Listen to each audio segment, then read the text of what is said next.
Call this meeting of the Anchorage Assembly to order. Madam Clerk, will you please take the roll call? Mr. Weddleton. Here. Mr. Rivera. Present. Mr. Perman. Here. Ms. LaFrance. Here. Mr. Dunbar. Here. Mr. Croft. Mr. Trainey. Here. Mr. Peterson.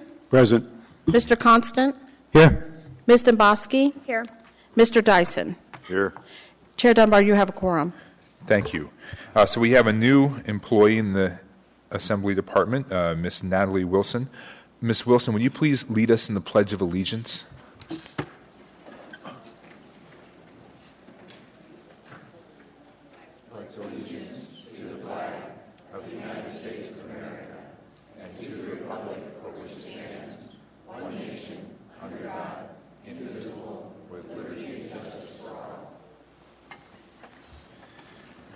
Thank you. Next up, we have the minutes of the previous meeting. Two items here, 4A and 4B. Could I have a motion Mr. Chairman, to approve? move to combine the minutes of 4A and 4B into one motion. Move to approve. Second. All right. Any objection? Seeing none, those minutes are approved. We're now to item 5, Mayor's Report. Mr. Mayor. Nothing to report. Thank you very much, Mr. Chair. Thank you, Mr. Mayor.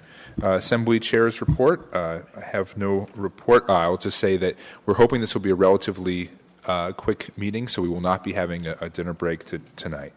Committee reports. We'll start with you, Mr. Weddleton. Well, thank you. The Community and Economic Development Committee met last week. We reviewed 3 marijuana licenses that we will deal with this evening. And we also started to look very, very loosely at possibly a template of actions we could take on liquor establishments within an area.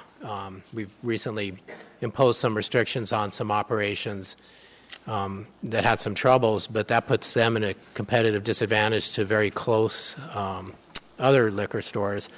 And we want to see if maybe when an area has trouble that all the liquor stores in the area may or may not have some restrictions. It's very exploratory at this point. It may go nowhere or it may go somewhere. Thanks. Can I ask you a follow-up question, Mr. Weddleton? Please. On our late on the table items this evening, we have 3 late on the table items related to marijuana licensing. Is that something that was discussed at the CED meeting, or is that something else? Do you know? We did discuss that. It's 3 licenses. They're all co-located, and there were some minor, not really issues, but we can talk to them when they come up. Okay. If that works. Is your intention is to pull? Oh, anyway, we'll talk to it when we get there. I think they're in item 14, so it doesn't require polling. Right. Thank you, Mr. Weddleton. Mr. Rivera. Thank you, Mr. Chair. There will be a meeting of the Assembly Committee on Homelessness tomorrow from 11 a.m. to 12:30 p.m. at the Mayor's Conference Room, downtown 8th floor, City Hall. Thank you, Mr. Chair. Thank you, Mr. Rivera. Mr. Perman, I assume you don't have a committee report? Thank you. Ms. LaFrance. Thank you, Mr. Chair. The newly created Health Policy Committee met last week for the first time. The main item on the agenda was the confirmation hearing for Natasha Pineda, who is the appointment for the DHHS director position. And we also briefly discussed the proposed ordinance to prohibit disposable plastic shopping bags, which will be introduced later tonight. This committee was created to study and make recommendations on legislative and policy matters regarding public health, and some of the topics that we expect to include are substance abuse treatment and prevention, reduction of Anchorage's disproportionately high healthcare costs, health and safety regulations, disease prevention and control. And pretty much all of these topics came up in the conversation with Pineda. One topic that stood out, sexually transmitted infections. Notably, the syphilis rate in Alaska has increased 400% in the last year. So this is a topic we'll be taking up sooner than later and possibly in conjunction with Mr. Dyson's Public Safety Committee. Thank you, Mr. Chair. Thank you, Ms. LaFrance. Madam Clerk, for the record, we've been joined by Mr. Croft. And actually, that works out pretty well. Do you have any committee reports, Mr. Croft? No. Thank you, Mr. Chairman. Thank you. Mr. Trainee? Nothing, sir. Thank you. Mr. Peterson? Thank you, Mr. Chairman. The Ethics and Election Committee met on June 29th, and we discussed our readiness for the special election for the West Anchorage Assembly seat, and we also had discussions about other items related to vote by mail, and we will be continuing to discuss possible improvements to vote by mail at our upcoming meeting later this month. Thank you. Thank you, Mr. Peterson. Mr. Constant? Thank you, sir. 2 things. First, I would like to make the disclosure of a potential conflict. It's not really a conflict, but it's an item that I'd like to see move on the consent agenda. And so on item 9B4, if you look at your agenda, it's the approval of a distributor, an international distributor of spirits made in Alaska. And the petitioner is Paul Foose, who is a former neighbor of mine, an old friend, and someone I've lived next door to for 15 years. And we have no business together, but I'm close enough that I figure it warrants stating on the record that that is a relationship I have. Thank you, Mr. Constant. I don't believe, given the fact you have no business relationship and no familial relationship, that it requires a disclosure is fine, but I don't think we need to go through the whole conflict analysis. Agreed. Thank you. Thank you, Mr. Constant. Ms. Dombosky. Wait, I had a second item. Oh, okay. Sorry. I went to the Bay Area at the end of the month, last month, and it did a tour of their homeless and emergency service system. It was at the invitation of Mike. Well, with the assistance of Mike Levy, who's the medical director for Anchorage in the fire department, connected me with Clement Ye, who is his peer in San Francisco, who set up an amazing tour. And my number one takeaway is something that I will be introducing sometime in the not too distant future, a resolution that I'm hoping you will all support, asking for the Western governments to come together in Anchorage for a summit on homelessness, and where we share best practices and what our plans are for the future. So stay tuned for that piece of legislation to come forward shortly. Thank you, Mr. Constant. Ms. Domboski indicated she did not have a committee report. Mr. Dyson. Nothing to report. Thank you. Mr. Croft, I believe now we are at the point where we read in the addendum to the agenda and lay on the table items. Yep. You've had a motion to... No, you need to move to incorporate the addendum. Mr. Chairman, I move to incorporate the addendum in the laid on the table items. Can we get a second? Second. Point of information or point of order? Yes. Does that include item 9A5, which wasn't on the list? Yes. Thank you. I believe everyone has that in front of them. Thank you. Okay. And any objection to that motion? Seeing none, Mr. Vice Chair, would you please read those items? Right. Item 9D 19A, Assembly Memorandum Number AM 453 2018A, sole source purchase from Vivid Online Learning Systems for online training services for the municipality of Anchorage. Item 9D 21, Assembly Memorandum Number AM 477 218, appointment of youth representative and alternate youth representative to the Anchorage Assembly.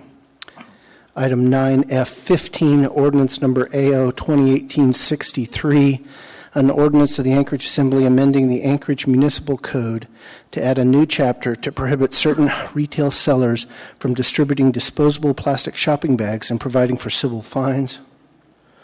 Item 9F16, Resolution Number AR 2018-215, a resolution adopting the 2018 Housing and Community Development Annual HCDA Action Plan, which constitutes application to the U.S. Department of Housing and Urban Development, HUD, for the Community Development Block Grant, CDBG, the Home Investment Partnerships Program, HOME, aptly named, the Emergency Solutions Grant, ESG, and the National Housing Trust Funds, HTF, from Section 1131 of the Title I Housing and Economic Recovery Act, HERA, of 2008 as a subgrant through Alaska Housing Finance Corporation, AHFC. Item 9F17, Assembly Memorandum Number AM 479, 2018, Employee Relations Board appointment, Deborah English. Item 14E, Resolution Number AR 2018-212-12, a resolution of the Anchorage Municipal Assembly approving a marijuana license and special land use permit for Turnagain Manufacturing Company, a marijuana manufacturing facility with license number M12815, doing business as Turnagain Manufacturing Company and located at 524 East 48th Avenue, Unit 2, Midtown Community Council. Item 14F, Resolution Number AR 2018-213, a resolution of the Anchorage Municipal Assembly approving a marijuana license and special land use permit for Turnagain Horticulture Company, a marijuana cultivation facility with license number M12817, doing business as Turnagain Horticulture Company and located at 524 East 48th Avenue, Unit 2, Midtown Community Council. Resolution number AR 2018-214, a resolution of the Anchorage Municipal Assembly approving a marijuana license and special land use permit for AK Provisions Corporation, a marijuana retail sales establishment with license number M12818, doing business as Turnagain Herb Company and located at 524 East 48th, Unit 2, also on Midtown. Item number 9A, moving on to the laid on the table items, 9A4, resolution number AR 2018-216, a resolution of the Anchorage Municipal Assembly honoring and recognizing Tina Miller for receiving the Special Achievement GIS Award. Item number 14E2, information memorandum number AIM 69-218, resolution number AR 218-212, a resolution of the Anchorage Municipal Assembly approving a marijuana license and land use permit. That's for Turnigan Manufacturing Company. We also have AM 7218 for Turnigan Horticulture Company, AM 71218 for Turnigan Herb Company, all related informational. And then finally, AR number 218-217, it's item number 9A5 on our agenda, a resolution of the Anchorage Municipal Assembly in support of the Anchorage Ski Club and the renewal of its recreational site license. Thank you, Mr. Croft. Mr. Trainee, you're in the queue. Yes, Mr. Chairman, as he was reading the addendum agenda, he read item 9F15, the AO version. There's also incorporated in that the S version, 2018-63S. So I want the public to know we're introducing both the 63 and the S version of that. Thank you, Mr. Trainee. Noted for the record. We will now go down the dais and ask if people have items they would like to pull from the consent agenda. We'll start with you, Mr. Weddleton. Yes, I'd like to pull 9A3 for reading and 9B2. Thank you, Mr. Weddleton. Mr. Rivera. Thank you, Mr. Chair. I'd like to pull item 9 Alpha 4 for reading and 9 Delta 4 and 9 Delta 21. Thank you, Mr. Chair. Thank you, Mr. Rivera. Let's see. There we go. Mr. Perman. Thank you, Mr. Chair. No items for me to pull. Thank you, Mr. Perman. And that's great. That's a great start, Mr. Perman. Ms. LaFrance. Thank you, Mr. Chair. I'd like to pull item 9 Echo 3. Any other items, Ms. LaFrance? Thank you. Mr. Croft. No items to pull. Let's see. All right, Mr. Trainee. Mr. Chairman, I want to pull item 9F7. Mr. Trainee pulls 9F7.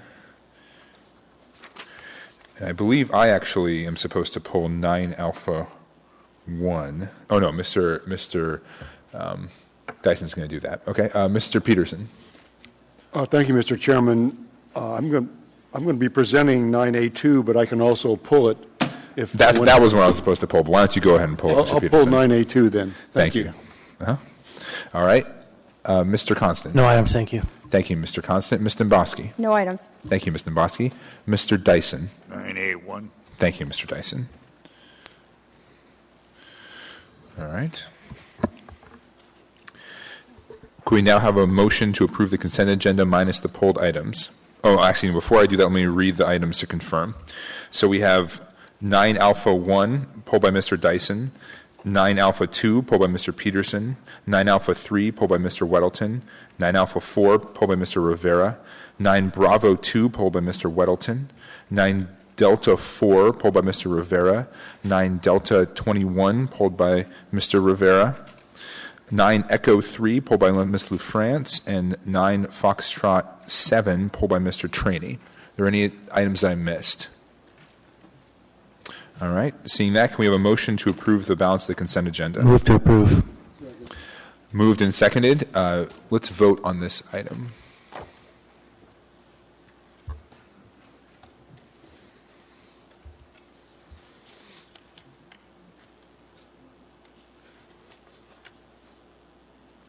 That passes unanimously, and congratulations to Mr. Perman. All right. My first vote. Your first vote. You won.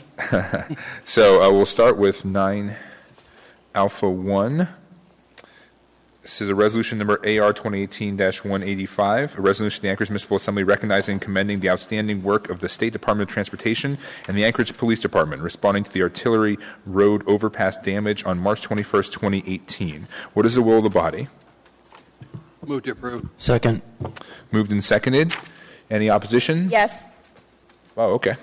All right. So we are now into discussion. Ms. Demboski. Thank you, Mr. Chair. This unfortunately puts me in a very awkward position because I do value the work of all those who tried to make this situation better.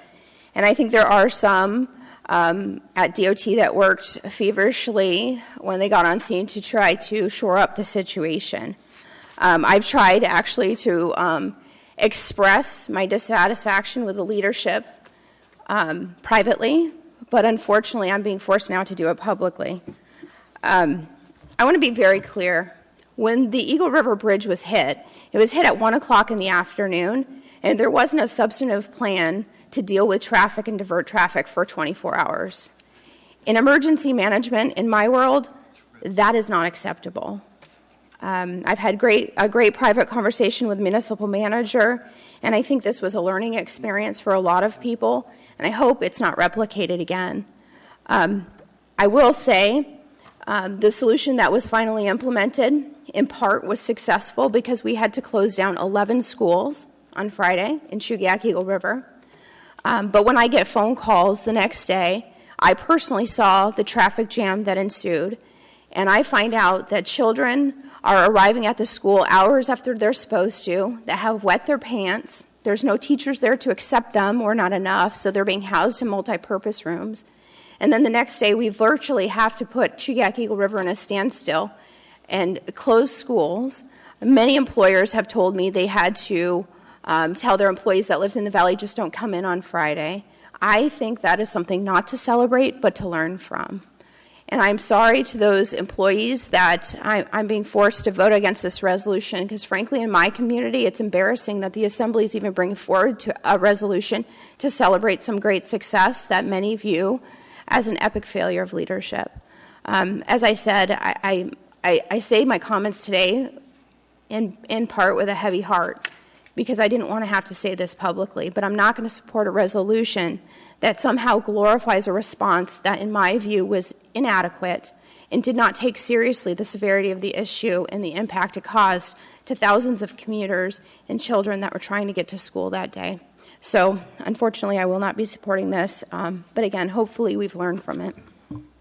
Thank you, Ms. Demboski. There is no one else in the queue. Let's please vote on this item.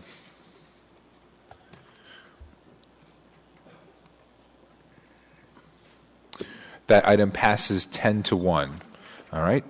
So now I believe, Mr. Dyson, you plan to both read and present. Are there employees here to receive the? Please come forward. If you're one of the employees who's being recognized, please come down to the front here. Don't be shy.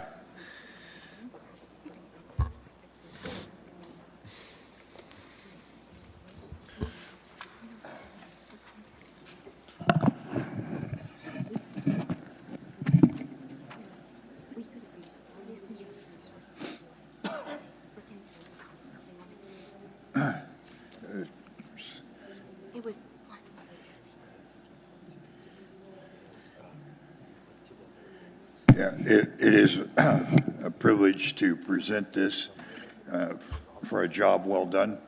All kinds of plans and good intentions can't build new roads and new bridges without an awful lot of money, and we've all recognized on this corridor north there aren't alternative roads, and it's the solutions that are expensive, but you guys did a great job, and I was proud of it. I'm going to read this. I suspect you've all read it before, but whereas in 113, March 21, 2018, an overheight truck load struck and significantly damaged the support structure of the Artillery Road overpass, leaving a dangerous amount of debris blocking the southbound lanes, the Glen Highway, and compromising the strength of the overpass. And whereas the Anchorage Police Department, under the leadership of Captain Mike Curl, stopped and rerouted traffic when minutes of the accident and notified both 511 traffic conditions hotline, radio station, and social media to alert southbound traffic, and Alaska Department of Transportation Supervisor and Engineering Staff Mike Rube, is that right? Rob, I'm sorry, Mike. Tom Gurman? All right. And Kurt Kohler, who were on site by 3. And whereas the Department of Transportation and Sandstrom and Sons crews worked all night and well the next day to remove the debris from the road, protect southbound traffic from more falling to debris, and whereas 30 APD officers in the Department of Transportation planned and executed traffic notification rerouting southbound traffic on the morning of the 22nd, and established a single-line traffic across the top of the overpass, and whereas the southbound single-lane bypass was prepared and in place for the morning of traffic of Friday, March 23rd, and Sandstrom and Sons began the process of removing the damaged beam and modifying the pathway on the overpass, and whereas the entire job of cleaning up the debris and securing the overpass for full utilization was completed by Sunday, March 25th, and here I put an error in it. I said the beam was on order. That's not right. It's your fault. All right. I'm sorry, because there's a possibility of replacing the structure or a new design. Yeah, so I assumed something, and that was my error. Now, therefore, it be resolved, the Anchorage Assembly commends Captain Mike Curl, DOT personnel Mark Lucan, who's the Commissioner of DOT, Kurt Kohler, Tom Graham, Mike Robb, and Sandstrom and Sons and all their staff for a job done well in an expeditious and safe fashion. We're proud of you, and we're grateful, and thank you. I've got, I think, 4 copies here. Can get more. I'm going to give one to you, Mike. And Mark, I'll let you distribute these, and if you need more, let me know. I think there's enough. Let me shake your hands. Thanks. Thank you.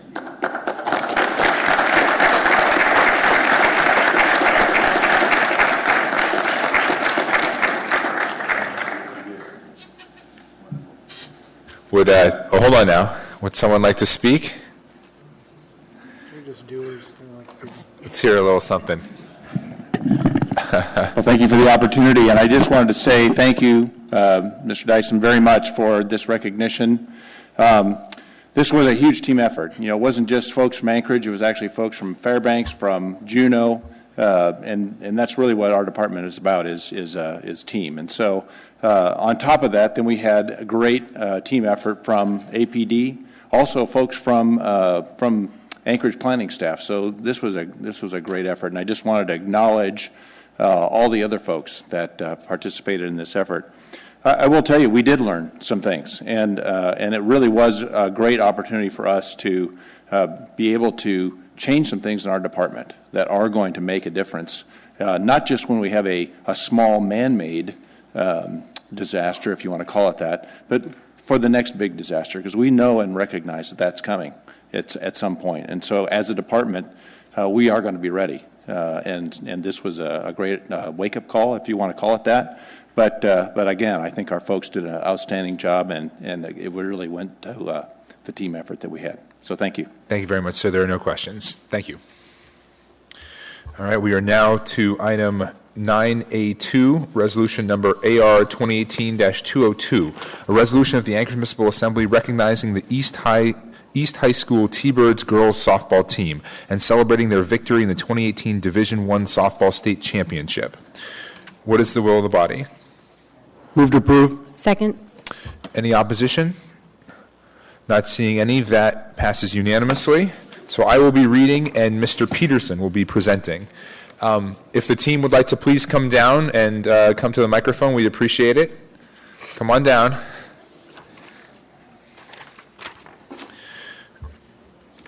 A resolution of the Anchorage Municipal Assembly recognizing the East High School T-Birds girls softball team and celebrating their victory in the 2018 Division I softball state championship. Whereas the 2018 Alaska School Activities Association First National Bank Alaska Softball State Championship was held May 31st, 2018 through June 2nd, 2018 at South Davis Park Complex in Fairbanks, Alaska, with 6 teams qualifying in a double elimination tournament. And whereas the East High School T-Birds played 3 tournament games, defeating South Anchorage High School twice, 8-0 and 10-1, and Diamond High School once, 10-2, to secure their place in the championship game against the Diamond Lynx. And whereas pitching all 6 innings, Daisy Page led the T-Birds to victory over the Lynx through outstanding play on the pitching mound, on the base paths, and on defense, providing the game's pivotal defensive play. East was leading 11-6 in the 5th inning when Diamond loaded the bases with 1 out.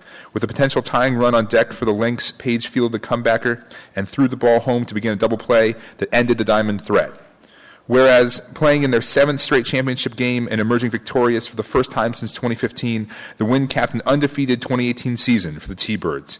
Now, therefore, be it resolved, the Anchorage Municipal Assembly recognizes the East High School T-Birds girls softball team, Glacier Ale Lua, Laura Aonoa, Sarah Chang, Lexi Davis, Tatum Epperson, Allie Hellman, Esper Lewandowski, Daisy Page, Amber Smith, Kiana Smith, Hannah Thayer, Chloe White, celebrates their championship, honors their dedication to the sport of softball, and thanks the coaches, Richard Knowles, Greg Davis, and Rich Knowles, and the parents for supporting youth sports programs in the municipality of Anchorage. Passed and approved by the Anchorage Assembly the 17th day of July, 2018.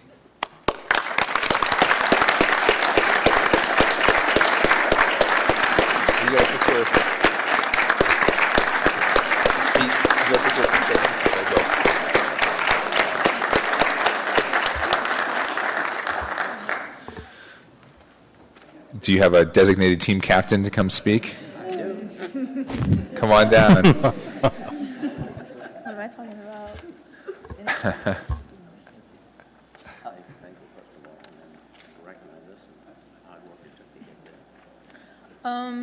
Consecutively, we'd all like to say thank you for giving us the opportunity to be here and get recognized.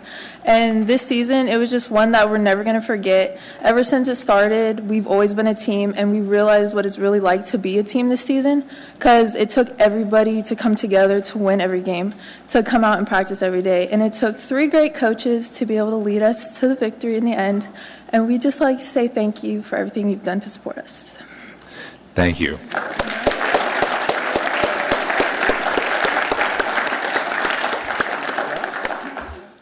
Wonderful. Thank you very much. All right, we are now to item 9A3, resolution number AR 2018-200, a resolution of the Anchorage Municipal Assembly recognizing July 26, 2018 as the 28th anniversary of the Americans with Disabilities Act. What is the will of the body? Move to approve. Second. Moved and seconded. Any opposition? Seeing none, that passes unanimously. Who is reading? Who is presenting?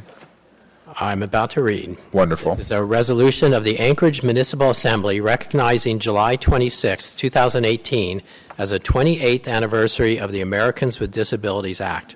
Whereas on July 26, 1990, President H.W. Bush signed into law the Americans with Disability Act, establishing a clear and comprehensive national mandate for the elimination of discrimination against people with disabilities.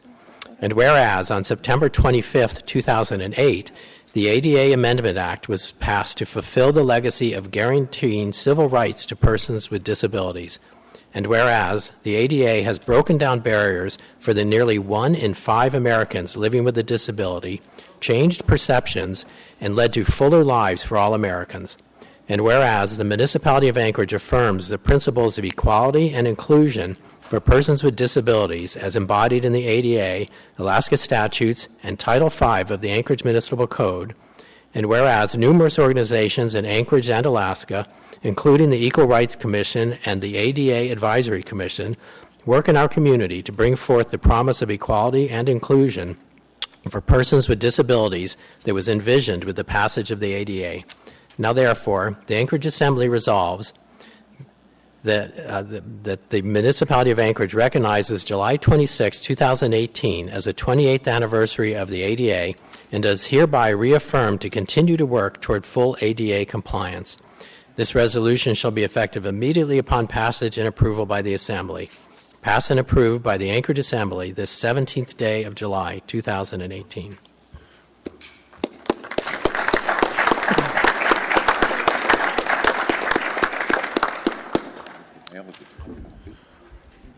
So we have several Assembly members in the queue who'd like to speak, but is there someone from the receiving groups that might want to speak first?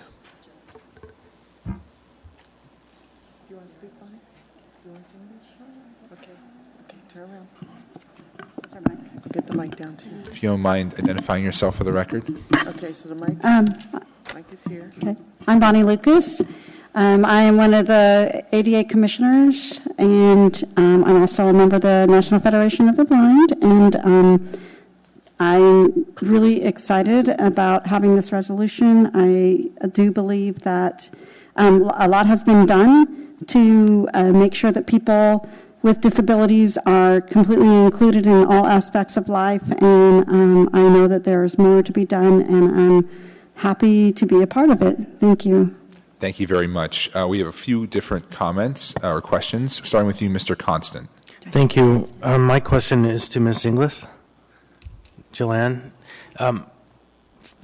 on our agenda, we approved the report from the the Americans with Disabilities Act Commission, and I was wondering if you might give us just a slight brief on the report. I can hand it to you if you want. Yeah, I'm sorry to put you on the spot, but it just seems really important if we just approve this report to give you an opportunity to briefly speak about it.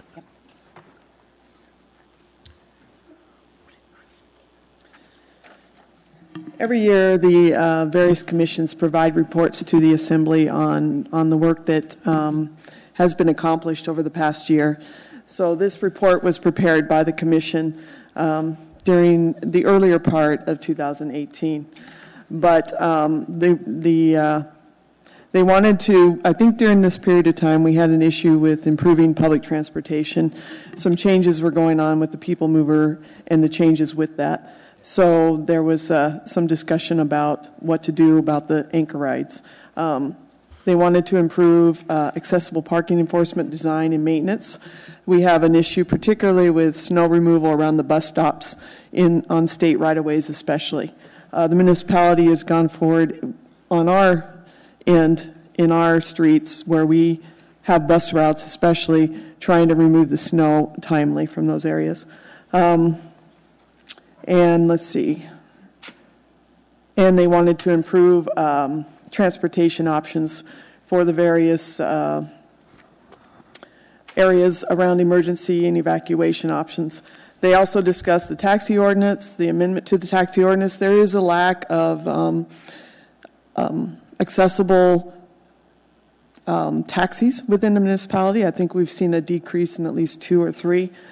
And then to amend ordinances and whatnot for the bureaucratic processes and zoning with some of the comments that they had. All right. Thank you. Thank you, Mr. Constant. Mr. Rivera. Thank you, Mr. Chair. My comment was along the same lines. I wanted to thank the commission for all of their hard work and for being one of the few commissions that does provide an annual report on the work that you do. And especially want to thank the commission for such a critical focus on access to transportation, which is a critical part to everyone's quality of life in this city. So thank you for all of your work. Thank you, Mr. Rivera. Mr. Weddleton. Thanks. Just a couple of comments. You know, we kind of read this thing as for those people with disabilities and not the rest of us. But in fact, this is really for all of us. You know, I mean, one inattentive moment behind the wheel or on my motorcycle, and I'm in a wheelchair or blinded or you know, any number of disabilities. So when we see this huge amount of private and government money spent making our world more accessible for people with disabilities, but that could be any of us tomorrow or later this evening. And also say, you know, in my 2.5 years on the Assembly, maybe not quite the whole thing, but, you know, working with Dean Gates. Dean is deaf, and which could be a disability, but you barely notice it. He's a tremendous attorney. You can talk to him very clearly, even over the phone, and it's very quick you forget that he's deaf. And I think of a world where we wouldn't have that patience. We wouldn't have worried about that. We'd have moved on, so he's deaf, tough for him. Think of the loss that is. He is a tremendous attorney, does great work for us, and how many others are out there. So we really are taking people who are tremendous assets in our society and letting them be part of our culture. Thank you. Thank you, Mr. Weddleton. There are no other comments or questions in the queue. Is there anyone else who'd like to speak? No? Okay, well, thank you so much for coming. All right.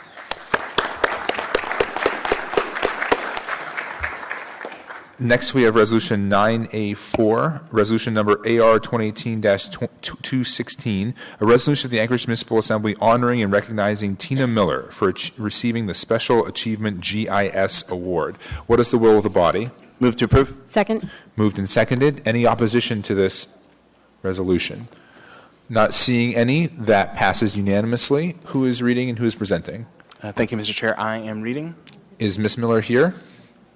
She could please come down and, wonderful. All right. A resolution of the Anchorage Municipal Assembly honoring and recognizing Tina Miller for receiving the Special Achievement GIS Award. Whereas Tina Miller has demonstrated incredible service and commitment in her 13-year career with the municipality of Anchorage, and whereas throughout her career she has served as a strategic Asset Service Manager, received the Work Unit of the Year Award, and is currently the Director of the Geographic Data and Information Center, GDIC, within the Office of Economic and Community Development. And whereas GDIC supports all municipal departments by providing geographic data, management of information, and by connecting residents to municipal resources through data. And whereas Tina's passion for bringing knowledge to life and translating information into practical solutions led to the development of the #AnkWorks reporting system, which is used by residents, the Anchorage Police Department, the Anchorage Fire Department, and Parks and Recreation. And whereas the camp reporting system has been selected to receive a Special Achievement in GIS Award at the 2018 Esri User Conference, an honor given to user sites around the world to recognize outstanding work with GIS technology. Now, therefore, the Anchorage Municipal Assembly resolves that Tina Miller is honored and recognized for her service to Anchorage and encourage all residents to utilize #AnkWorks and explore the open data available online. Passed and approved by the Anchorage Assembly the 17th day of July, 2018.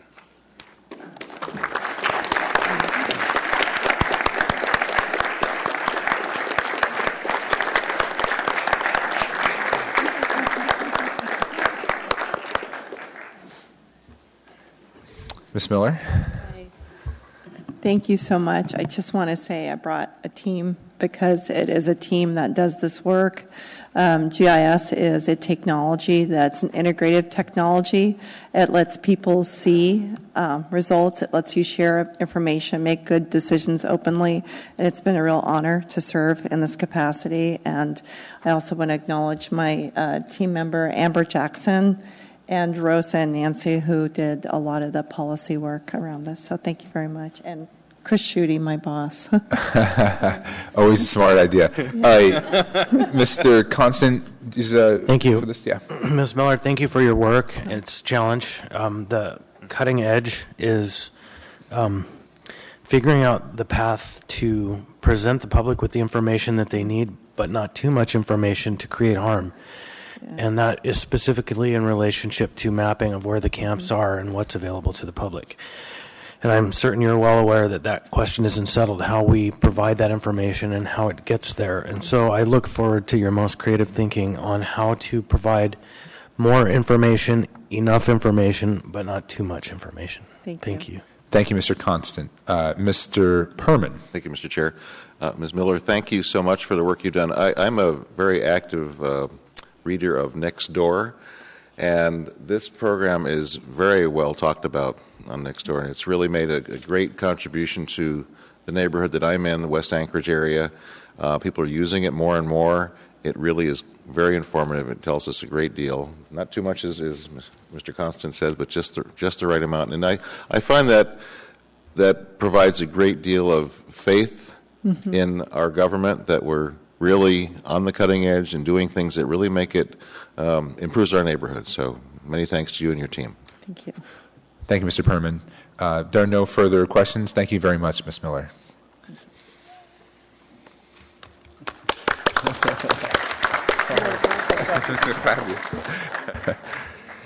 All right, Mr. Constant, did you want to take a moment of personal privilege? Yeah, thank you. So you all supported a resolution laid on the table, but for the members of the public who haven't seen this document, I feel it's important that we briefly discuss it. And so it's Resolution 2018-217, resolution of the Anchorage Municipal Assembly in support of the Anchorage Ski Club and the renewal of its recreational site license. And I have a petition that was sent to me with over 650 signatures on it of recreational users of the Arctic Valley ski area. The AMCO group has been audited, and in their audit it was found that they had some problems with the way they're licensing recreational licenses. And the statute could be read in a number of ways, and the AMCO group has decided to read it very narrowly. And what that's done is threatened the operating license for this recreational area. Skiing is recreational, snowboarding is recreational, and those seasons are valuable to have those services up at Arctic Valley. And so this resolution communicates to AMCO, the members of the board, and the staff that the Assembly has found no fault, which we previously did. They made their application, and the clerk's office found that there were no objections. And so the formal procedure that we enact was followed, and they were found to be in good faith. And so this takes it to the next step and says not only do we not object, but we support this license because it's a value to the community. Step up a step, and it's likely that this conversation is going to come back to us in another format because there may be upwards of 20 or 30 recreational activities that are threatened under this kind of change of interpretation of the law. And so because I didn't have 600 signatories from each of those groups, I did not include them, but stay tuned for more. Thank you, Mr. Constant. Mr. Trainee? Mr. Chairman, can you get a hold of the AMCO board and have them come and talk to our Public Safety Committee? Because if he's right and there's been a substantial change, we need to have that information relayed to us because we're only advisory to them. I mean, we can say everything we want, but ultimately they make the decision and we don't. So I'd just like to know exactly what parameters you're using now to determine what's a viable license, what's not. Thank you, Mr. Chairman. I think that's a valuable conversation. I don't know if public safety necessarily where we'd put it because we have a very full agenda there, but perhaps a work session or even the Rules Committee. Mr. Chair? Mr. Constant? You know, I personally think that the standard we should adopt is for questions of liquor licensing is the Community and Economic Development Committee in its relationship to alcohol and marijuana licenses is pretty germane, but Rules Committee or not, I would like to add to Mr. Trainee's request that it not be the staff alone, but the chair of the board of AMCO, so that we are able to speak to their policymakers. Okay. And their hearing is August 14th, so that's a timeline. Thank you, Mr. Constant. Mr. Trainee, let's give Since one more I'm comment. the And Rules let's move Committee, on. if you want us to, we'll take it to the Rules Committee. Okay, we'll finish up this conversation offline, and then we'll figure out which committee we're sending it to. All right, with that, I believe we are to item 9 Bravo 2, pulled by Mr. Weddleton. What is the will of the body? Move to approve. Second. I'd like to move an amendment. Okay. I would just amend this, if you have it in front of you, to remove the word cultivation, which appears 4 times, and only because it's not relevant for this particular item. Can we have an explanation from you or for some staff of why Sure. why it was included if it wasn't relevant? Sure. Mandy? Through the chair, this was a clerical error. In previous ARs we have put forth for the marijuana licenses, we separated them by license type. For the renewals that don't require a public hearing, we condensed them into just one document. So it was just a clerical error, leaving cultivation in there. Wonderful. Thank you, Ms. Honest. For the clerk, are you clear exactly what that amendment is? Yes. Okay, the clerk is clear. Is there any more discussion on Mr. Weddleton's amendment? Seeing none, please vote on Mr. Weddleton's amendment.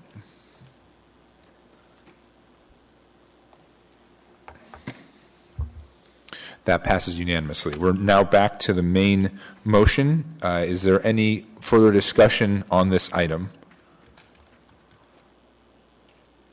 I'm going to take a pause here so we can get the system reset. Okay.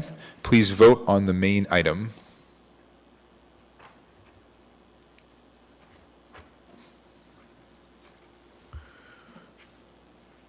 Are we good? That also passes unanimously.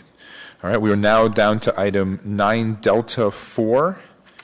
Let me look at it.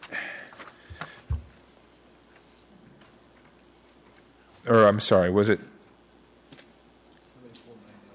9 Delta 4? Okay. Assembly Memorandum Number AM 464, 2018, Public Transit Advisory Board appointment. That was you, Mr. Rivera? That's correct, Mr. Chair. What is the will of the body? Move to approve. Second. Moved and seconded. Discussion on this item? Mr. Chair, thank you. So I don't see Ms. Wemhoff here, but I just wanted to point out that She, as far as I remember, is the only member on this board from the Eagle River and Chugiak area. And before I left that board, before I was elected to this body, the board was looking at specifically the Eagle River and Chugiak area and options for public transit. So I would love to see from that board what work has been done since I left a year ago. Thank you. Thank you, Mr. Rivera. Ms. Domboski. Thank you, Mr. Chair. And I would just like to say, in spirit of full disclosure, Ms. Wemhoff was one of my college speech teachers, but she's also a very valuable member of the Birchwood Community Council. She's very active in our community, and she is very passionate about transit. It's one of the issues that she and I have bonded over. And she has done what I have seen, a good job on this board, and she's been an excellent representative of our community. So I would encourage her support to continue on the Transit Advisory Board. Thank you, Ms. Domboski. Mr. Dyson. Yeah, thank you, Mr. Chair. I also would like to praise Gretchen. She has indeed done her homework, and transportation, and particularly in the rural areas, has been one of her life callings. And she's almost like Amy, an irresistible force that she and a delight. It's always been my goal in elections to end the election better friends with my opponents. In this case, I want a good friend, and I'm delighted to see Gretchen keeping her oar in the water and being active on the things that she cares about, and we do too, and we're proud to have her representing us. Thank you, Mr. Dyson. Mr. Trainee. Thank you, Mr. Chairman. To the administration, is this board now fully manned, or do we have vacancies on it? Because I'm hearing complaints we got vacancies across all the boards. So I want to know, and you don't have to tell me tonight because you don't have the information, I want to know how many vacancies we have on this board. Thank you, Mr. Chairman. Thank you, Mr. Trainee. Is there anyone from the admin that has that? If not, we'll move on. This is something they give me later. Okay. All right. Oh, so let's vote on this item.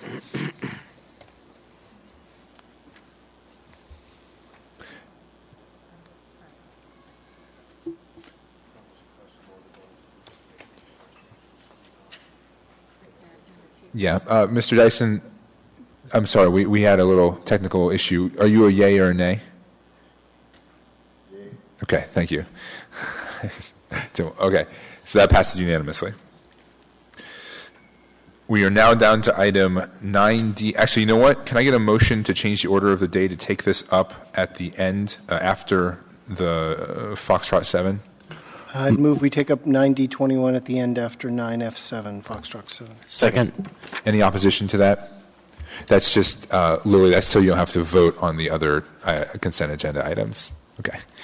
All right. That passes unanimously. So we're now to item 9 Echo 3. That was pulled by you, Ms. LaFrance. What is the will of the body? Move to approve Second. or accept. I just moved to accept. Ma'am. Moved by Ms. LaFrance. Who was the second? Mr. Constant. Okay. Discussion? Thank you, Mr. Chair. Ms. LaFrance. So we received the municipal take-home vehicles audit report, and this audit focused on the controls for the 48 vehicles to municipal executives and emergency response specialized vehicles assigned to employees for take-home, and it didn't address APD and AFD vehicles, which fall under different guidelines. And the audit showed that internal controls for take-home vehicles could be improved, and management was responsive to the findings. One of the findings concerned policy and procedure 76.3, which was last updated in 1996, and per the audit findings, OMB and ER payroll have been tasked with proposing revisions. And I have a question for Mr. Falsey. Can you tell us what the status is on the revisions and when you expect to see them? I can provide a partial answer, and Lance Wilbert, OMB, can cleanup for me. On the ER side, we are working through the payroll issues. There is a federal tax compliance consequence to having a take-home vehicle, and I believe we have already, at least informally, put in place new procedures to make sure that we're getting the appropriate reporting. Those will probably be formalized in the same policy and procedure revision that OMB is taking the lead on. So I'll pass it over to Lance Wilbur. Thank you. So yes, we at OMB, we are looking at the recommendations, I believe, at the end of the report that Mr. Chadwick put together.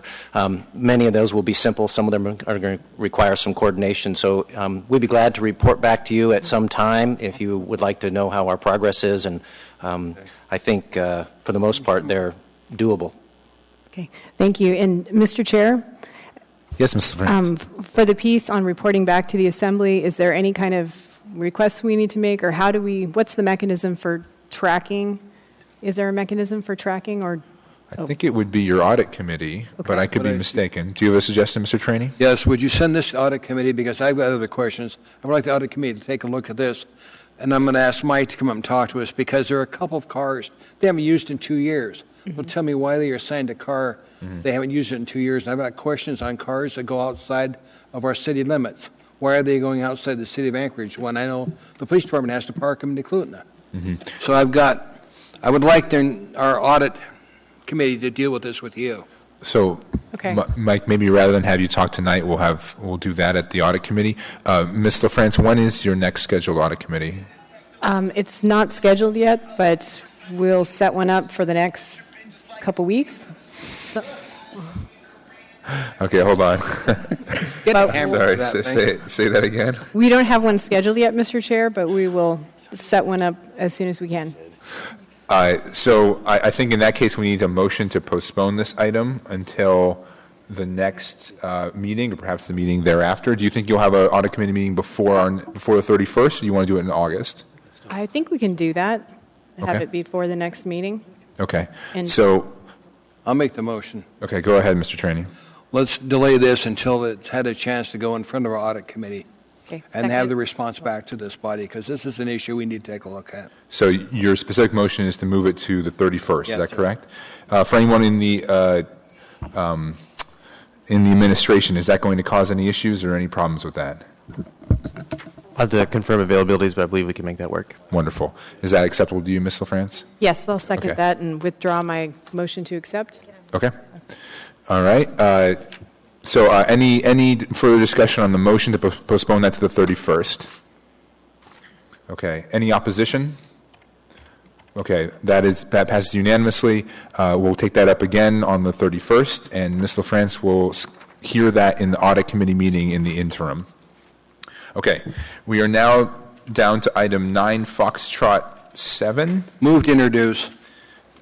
Second. I'll need a third. Third. Public hearing item. Okay. Mr. Chairman. Mr. Trainee. Thank you. I pulled this. I've got a question from administration. They're using fund balance.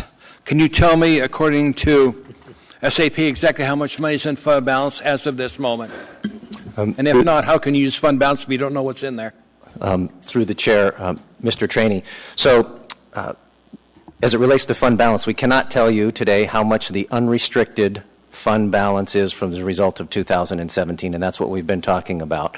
However, I will remind the Assembly that we do have a 10% and a 2% reserve that we keep in fund balance. And the 2% is specifically for the purpose of emergencies or unknown things that we didn't have originally budgeted. And I think in this situation, the application of fund balance from that emergency reserve of 2% would be appropriate.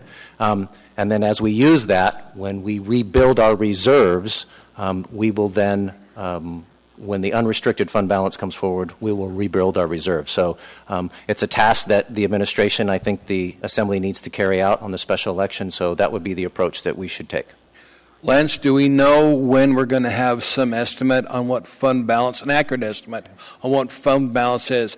Because we're now in the month of July, and we're going to be starting up in 2 months the budget cycle again. And I'm worried about, we still don't know this far into the end of the year what 2017 fund balance is going to be.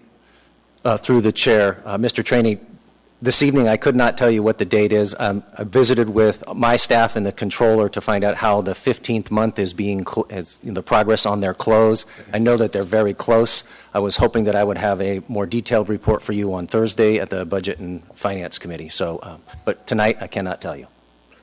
Okay. I have a One more question. thing, Mr. Chairman, I'll get out of your way. Well, I've got a question. Maybe can myself and Mr. Bosky go and then you come back to you? Okay. It's about the same item. Mr. Chairman? Mr. Dunbar. Thank you. A couple of questions. So Rose is here. I don't know if Rose want to come. Don't come down yet. So this is this is entirely my fault. That was the fund I chose when I put this on the agenda. And I believed you had indicated that we had about $2 million and so I felt $150,000 we could find in that fund balance area. Are you, Mr. Wilbur, saying that we should amend this to take it from a different pot of money, or you think this is appropriate? I think it's appropriate. The fund balance is the amount that we will use. And to your point, to Mr. Trainey's question, he was asking how much the unrestricted fund balance is tonight, and the answer is I cannot tell you. You are correct in that we are confident that we will have a positive number, but I cannot tell you what the final number is. Thank you, Mr. Wilbur. So again, I'll state, just in hoping to convince my colleagues to vote for this, the charter mandates that we hold a special election given what occurred with Mr. Steele, and so we had to fund that election. So that's why we are voting on this tonight. Thank you, Mr. Chair. Yes. Well, now it's back to me. Who is the clerk would like to know who was the third on that? Mr. Croft was. No, Mr. I thought Rivera. Felix was. Oh, I'd Mr. be Rivera glad to be, was. but I thought Felix was. Yeah, it was me, Mr. Okay. Chair. Wonderful. Okay, Ms. Dombosky. Thank you, Mr. Chair. Through the chair, I may have heard the answer, but I just want to make sure I understand it. So, Lance, within that 2% set aside, how much is that? Are we talking about? I don't know the exact number, but it's basically 2% of our entire expenditures from last year, so it's millions of dollars. Well, that's what I was thinking, and that's why I couldn't. In my mind, I couldn't do the math. So, but we're talking multi-millions. Correct. Thank you. Thank you, Ms. Dombosky. Mr. Trainey. What we're doing tonight, Mr. Chairman, is setting this for a public hearing on the meeting of the 31st. So I've got no problem with this coming forward. It's just when it does come in front of us, I want them to be able to tell us exactly what fund balance is. We're getting way too late in the year not to know what fund balance is. As we project next year's budget, shortly we need to know what last year's budget was when it ended up. Thank you, Mr. Chairman. Thank you, Mr. Trainey. All right. So that has been introduced. Now, the clerk has informed me that we have some technical problems on the agenda, and so we're going to have to do some housekeeping. Ms. Dombosky. Thank you, Mr. Chair. I move to reconsider introduction of items 9F10 and 9F11. Second. Can I do them in one motion? Moved and seconded. So I have not done a reconsideration of an introduction yet. Do we need to take a vote on that? Or is it now back before us, or do we need to take a vote? You do have to vote on it. Okay, so now we are going to move, we're going to vote on the motion to reconsider. Which item? 9 Foxtrot 10. Yeah, do you want me to do them separately, or do you want me to do them together? Because I had made the motion with 10 and 11. Can we do that, Madam Clerk? All right, so this is for both Foxtrot 10 and Foxtrot 11. We're going to reconsider and then have to do some technical changes. So please vote on that motion to reconsider. So we're reconsidering to amend them, and you recommend. I believe it's actually to set the public hearing date at a The different public date. hearing date. Okay. Yep. That passes unanimously. So now we have before us 9 Foxtrot 10. Ms. Dombosky? Thank you, Mr. Chair. I move to introduce a 9 Foxtrot 10 and Foxtrot 11 with public hearing dates set for today, July 17th, 2018. Second. Moved and seconded. We need a third. We need a third. I'll be the third. Mr. Croft, I think, was the third initially. So before we vote on that, let's have a little discussion. Can we have a little explanation from the clerk's office about why we just did that? For these items, these were the first-time renewals for a marijuana establishment license. As the Assembly requested last renewal season, they wanted to see these with public hearings. So the document itself within it has the public hearing date listed as July 17th.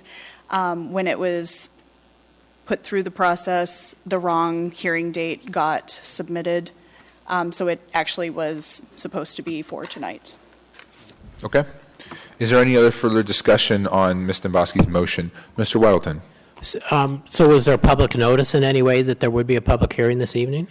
There was. The community council was noticed and the applicants were noticed. All right, thank you. Thank you, Mr. Weddleton. Any other discussion on this motion to introduce and set public hearing date for tonight? Mr. Peterson. Thank you, Mr. Chairman. So in essence, this was a typo. We had to put the wrong date down. Is that correct? Yes. Thank you. That's right. Okay. Any other discussion? Not seeing any, please vote on Ms. Demboski's motion. Actually, do we need to vote on that? Yes. Okay. There we go.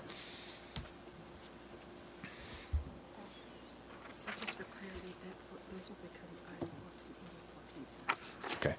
So the clerk informs me that those will now be items 14E and 14F on our agenda tonight. All right. With that, I believe we are to 9 Delta 21. Addendum to the agenda. Addendum to the agenda, appointment of the... Mr. Chairman, did we do, she made a motion to reconsider on both, and did we then set the hearing on tonight. both? Yes. We did both at the same time. They will be on our, they'll come back before us with the 14s. Point of order, I think that Mr. Croft is actually right. I think we narrowed it down to 9F10 for the purpose of the second part. Excuse me. When I made my secondary motion, it was a motion to introduce with the public hearing date being today. So I made a dual motion. I was under the impression that she did a dual motion. I believe the clerk was as well. So it has been registered for both of them. Okay, I would just say that I agree that's how it was at first, then I think in the middle it changed. And so it doesn't matter because it's pretty technical and we'll get there, but yeah, I think Mr. Croft is right. Okay. I called check tape. Well, do you think we should do another motion, Madam Clerk? You think we're good to go? No, we got it. She's under the impression that she had written down both. So we will discuss that further when we comes time to do public hearing. Okay, now we are to 9 Delta 21, and that is the appointment of youth representative and alternate youth representative to the Anchorage Assembly. What is the will of the body? Move to approve. Second. Moved and seconded. Any discussion on this item? So I will speak. Do you want to speak, Mr. Rivera, first? Yes, thank you, Mr. Chair. I am very excited to see this finally coming to fruition. Before I was elected, the former representative of downtown, Mr. Flynn, took the initiative to get this started. And I, along with Mr. Croft, took the ball and we kept this rolling. And really, the reason that it took this long is because it was the wisdom of our youth to take this slow and to get it right. And as I said during the deliberations of this ordinance, I believe that these two representatives, Lily and Olivia, will have a lot to add to this body. And I am very excited that they will be sitting next to Mr. Weddleton, and I hope that they will be able to educate him accordingly. Thank you, Mr. Rivera. Mr. Dunbar. Thank you, Mr. Croft. So I just want to say we had a great work session when we got to meet Miss. Is it Spiroski? Is that Spiroski? Thank you, Miss Spiroski and Miss Tafts. They were both very impressive, and I had the sort of unenviable responsibility to choose one and make the other the alternate. But hopefully they will both get a lot out of this. They were both excellent. After we pass this, which I do hope we pass this, the clerk will come down and will administer the oath of office, and then Ms. Spiroski will be joining us on the dais, and you'll get right into it. So I'm looking forward to that. Thank you, Mr. Croft. Mr. Weddleton. Thank you. I think this is, look forward to having a new member sitting next to me. As far as youth engagement, I had in the last year a young woman, a recent graduate from high school, work on something very important to me, redoing our public notice signs. She did tremendous work, and we'll be seeing the results of that very soon. This spring, I had a young adult who's, I believe, 19, working on a project for me that's also very important. Tomorrow, we'll be speaking to ninth graders at Anchorage Youth Court because it's worth going to talk to these people and learn from them, and they can learn from us. My involvement with youth is long-standing, including my 2 kids and the 2 new ones I have, and I know that the education goes both ways. So this will be a very interesting addition. I look forward to it. Thank you. Thank you, Mr. Weddleton. Mr. Croft. Yeah, I'm very happy that this is finally happening. Thanks to Mr. Rivera for keeping it going, and former Assemblyman Flynn for introducing it in the first place. I think there was concern in the debate, which kind of surprised me, that either the youth representative couldn't keep up, or that the work would be too much, or the debate would pass them by. But with my experience with youth debating teams, high school activities of all levels is just, I think it'll be the opposite. I think they will be teaching us. And I was very impressed with both candidates. Didn't envy you. Your choice will affirm it. But it did sound like they were good enough friends and had worked together enough that I think we kind of got a twofer. I think we got the power of both. So looking forward to this. Thank you. Thank you, Mr. Croft. Is there any further discussion on this item? Oh, Mr. Peterson. Thank you, Mr. Chairman. I just wanted to point out, excuse me.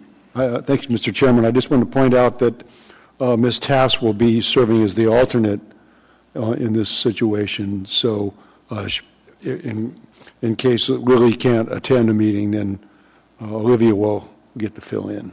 I just want to make sure those watching on TV caught that. Thank you. Absolutely. And that's why we're going to swear in both of them, I believe. Mr. Trainee. Mr. Chairman, are we going to make the materials available not only to Lily but also Olivia? So in case she does have to step, she'll know what we're discussing. I want to make sure if this is going to be one where we've got an alternate, she's up to speed on everything. I believe the intention is to make them available, although I don't. It's quite a homework assignment for someone who isn't going to be actually attending to have to read all of our materials. So good luck to you, Olivia. Mr. Perman. Thank you, Mr. Chair. I'd like to thank both of you for applying for this position. I was very impressed with both of your interviews, so welcome aboard. And I'd also like to say thank you, because I will no longer be the most junior. That's right. We're going from 10 to 12 tonight. All right. With that, seeing no further discussion, please vote on this item. That item passes unanimously. Madam Clerk, let's administer the oath of office.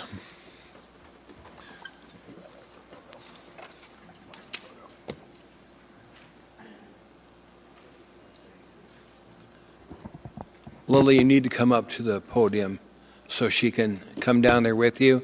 So you can raise your hand, she can swear you in. Both of them.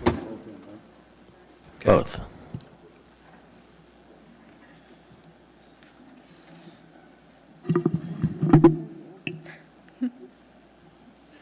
Felix, why don't you get down there and get your picture taken with them, too? Just a suggestion. You've been doing this since you got on the body.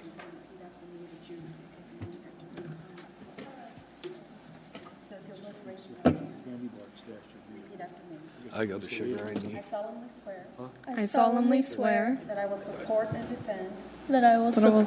defend the Constitution of the United States, the Constitution of the United States, the Constitution of the State of Alaska, the Constitution of the State of Alaska, and the Charter of the Municipality of Anchorage, and the Charter of the Municipality of Anchorage, and that I will faithfully perform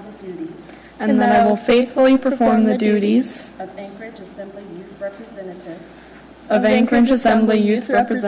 alternate, to the best of my ability. Thank you. Welcome. Congratulations.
All right, that concludes our consent agenda. We're going to push on. We are now down to item 12A, an appearance request from Lieutenant Colonel David K. Swendeman. Is Mr. Swendeman here?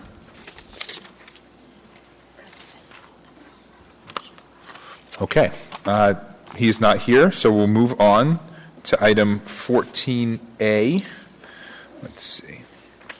14A, ordinance number AO 2018-54, an ordinance waiving application of Anchorage Municipal Code subsection 1.15.130A, restrictions on employment after leaving service for Terry Hellick. What is the will of the body? Actually, I have to have a public hearing on this. Oh, I'm sorry. That's right. Public hearing is now open. Anyone wish to be heard? Anyone at all? Hearing and seeing no one. Public testimony is now closed. What is the will of the body? Move approval, Madam Second. Chair. Moved and seconded. Discussion. Any discussion on this item? Not seeing any. Please vote on this item.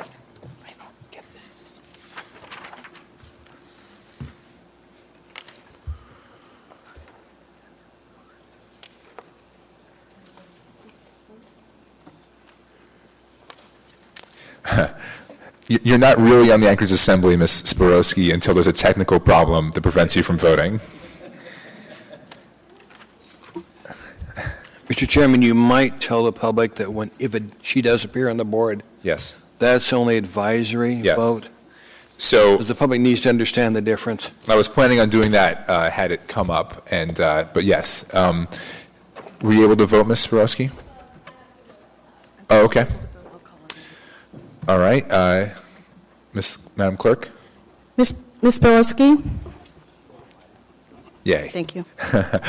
For those watching at home, the youth representative vote, it says 12-0 up there, but actually it is 11-0 legally, and the 12th vote is advisory. And we're going to try to figure out a system whereby that is clear to the public as we are taking votes. All right, so that passes unanimously. We are now down to item 14B, ordinance number AO 2018-55, an ordinance authorizing a non-competitive disposal by lease of the Girdwood Fire Station. Waive reading, Mr. Chairman.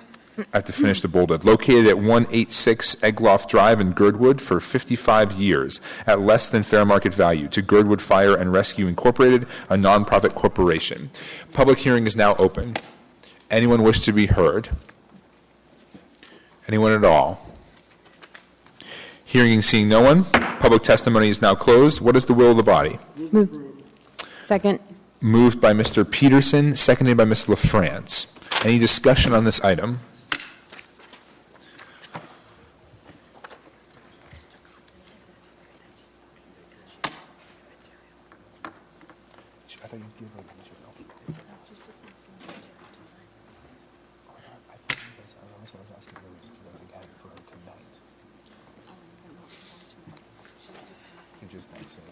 Yeah, it's true. Okay. But she is sitting on the body now. Okay. All right, please vote on this item. Ms. Borowski? Yay. Thank you, Ms. Sporowski. Ms. Sporowski does have the items. Unfortunately, she has to speed read them right now as we're preparing. So, but it's only an advisory vote at this point. Okay. We are now down to item 14C, resolution number AR 2018-196, a resolution of the municipality of Anchorage appropriating $108,427 in the form of a reimbursable grant award from the State of Alaska Land and Water Conservation Grant Fund Program to the Anchorage Bowl Parks and Recreation Service Area Capital Improvement Fund. Within the Department of Parks and Recreation, the required match will be provided from the Parks and Recreation Department's contribution funds and 2017 park bond funds. All funds will be used for the purpose of upgrading Jewel Lake Playground. Public hearing is now open. Does anyone wish to be heard? Anyone at all? Hearing and seeing no one. Public testimony is now closed. What is the will of the body? Move to approve. Second. Moved and seconded. Any discussion on this item? Not seeing any discussion. Please vote on this item. Ms. Borowski?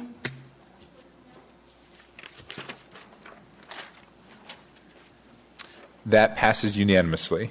We are now on item 14D, resolution number AR 2018-197, a resolution of the municipality of Anchorage appropriating $210,084 in the form of a reimbursable grant award from the State of Alaska Land and Water Conservation Grant Fund program to the Anchorage Bowl Parks and Recreation Service Area Capital Improvement Fund within the Department of Parks and Recreation. The required match will be provided by Parks and Recreation bond funds. All funds will be used for the purpose of upgrading Folker Park.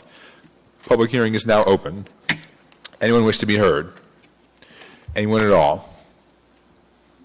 Seeing and hearing no one, public testimony is now closed. What is the will of the body? Move to approve. Second. Moved by Mr. Trainee, seconded by Mr. Rivera. I'm going to give that to him, even though Mr. Peterson got in there too, because I know this is in their area. Any discussion? So I would like to discuss this very briefly. Mr. Dunbar. Thank you, Mr. Croft. I just want to say, and I know that my colleagues, this is technically in Mr. Rivera and Mr.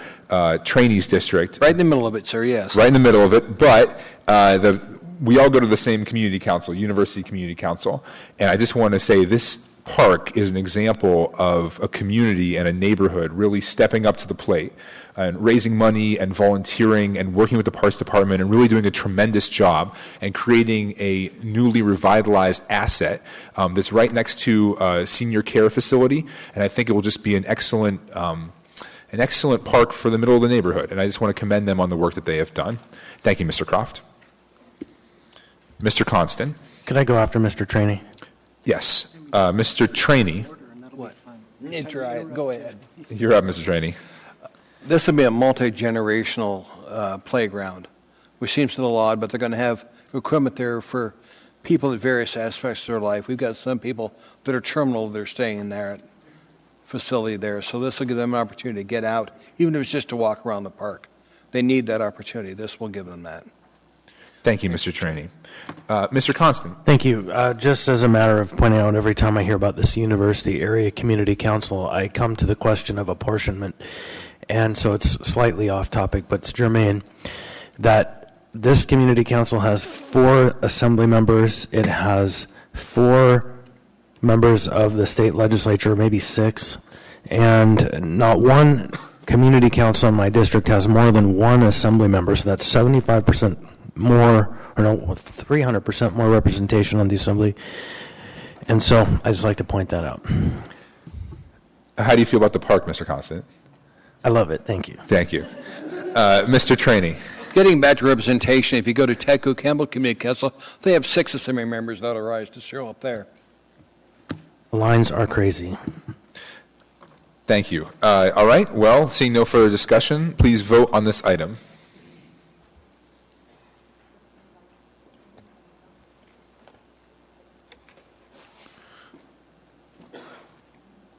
That passes unanimously. So I believe we're now on 14D, although I don't have it in front of me. I'm sorry, 14E is what I meant to say. 14E, which would be the prior. Oh, I apologize. Okay. Let me find those. Mr. Chair, quick point of information. Yes. So my peer from Eagle River and I are contemplating and don't recall, are we having our youth member vote on marijuana licensing issues and alcohol license issues? I don't remember the specific language of the ordinance, but I believe it was part of the conversation. I don't recall. Does the sponsor of the ordinance recall? Thank you, Mr. Chair. I believe the only exceptions that we carved out were for executive sessions. I do not believe we carved out any exceptions for alcohol or marijuana licenses. I don't recall that either. Perhaps our attorneys could look into that briefly while we spool up these items. So what? We're on 14E. This is E2 though, right? Where's E1? It's addendum.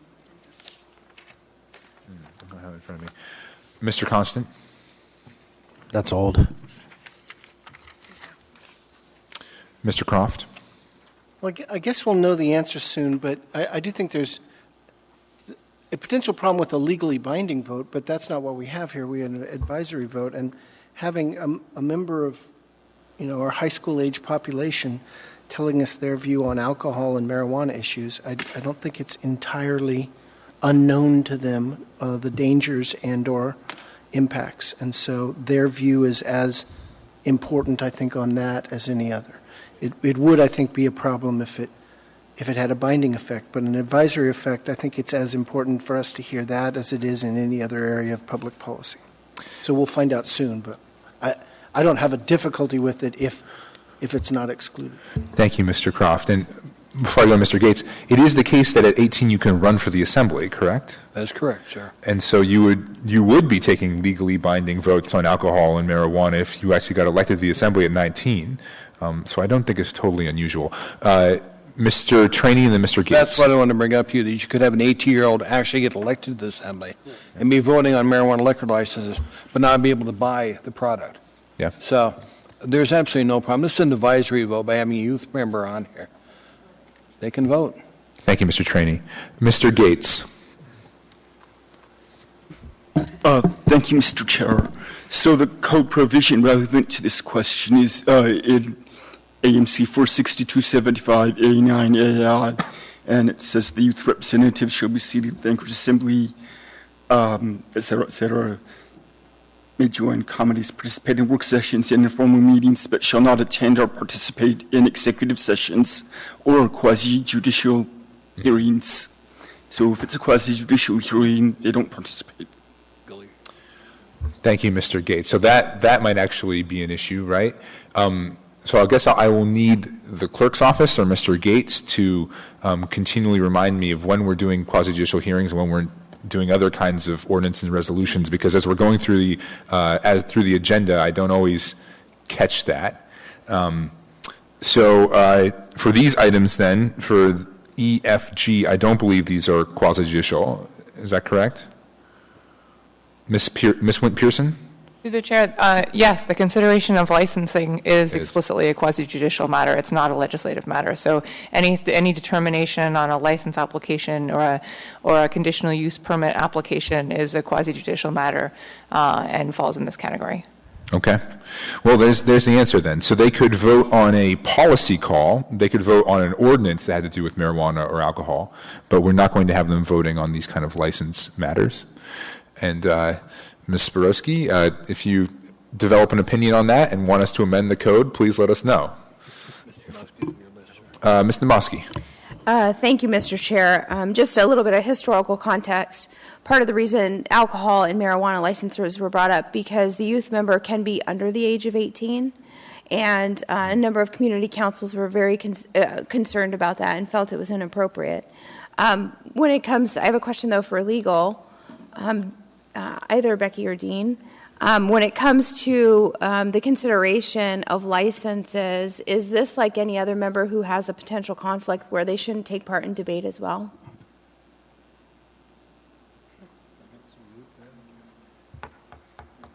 If they're not taking part in a quasi-judicial hearing, they should. Through the chair, the code indicates that it's specific to voting. It says may indicate a yes or no preferential vote prior to the official vote on matters coming before the Anchorage Assembly, except discussion related to executive sessions or quasi-judicial hearings. So it's a little bit, there's a little bit of wiggle room, but I would read that to say that discussion related to executive sessions or quasi-judicial hearings, so any discussion is actually included in this. I don't think it's a conflict, but I think it is the way the code is drafted, that discussion would go into the category where the member would not participate. Okay.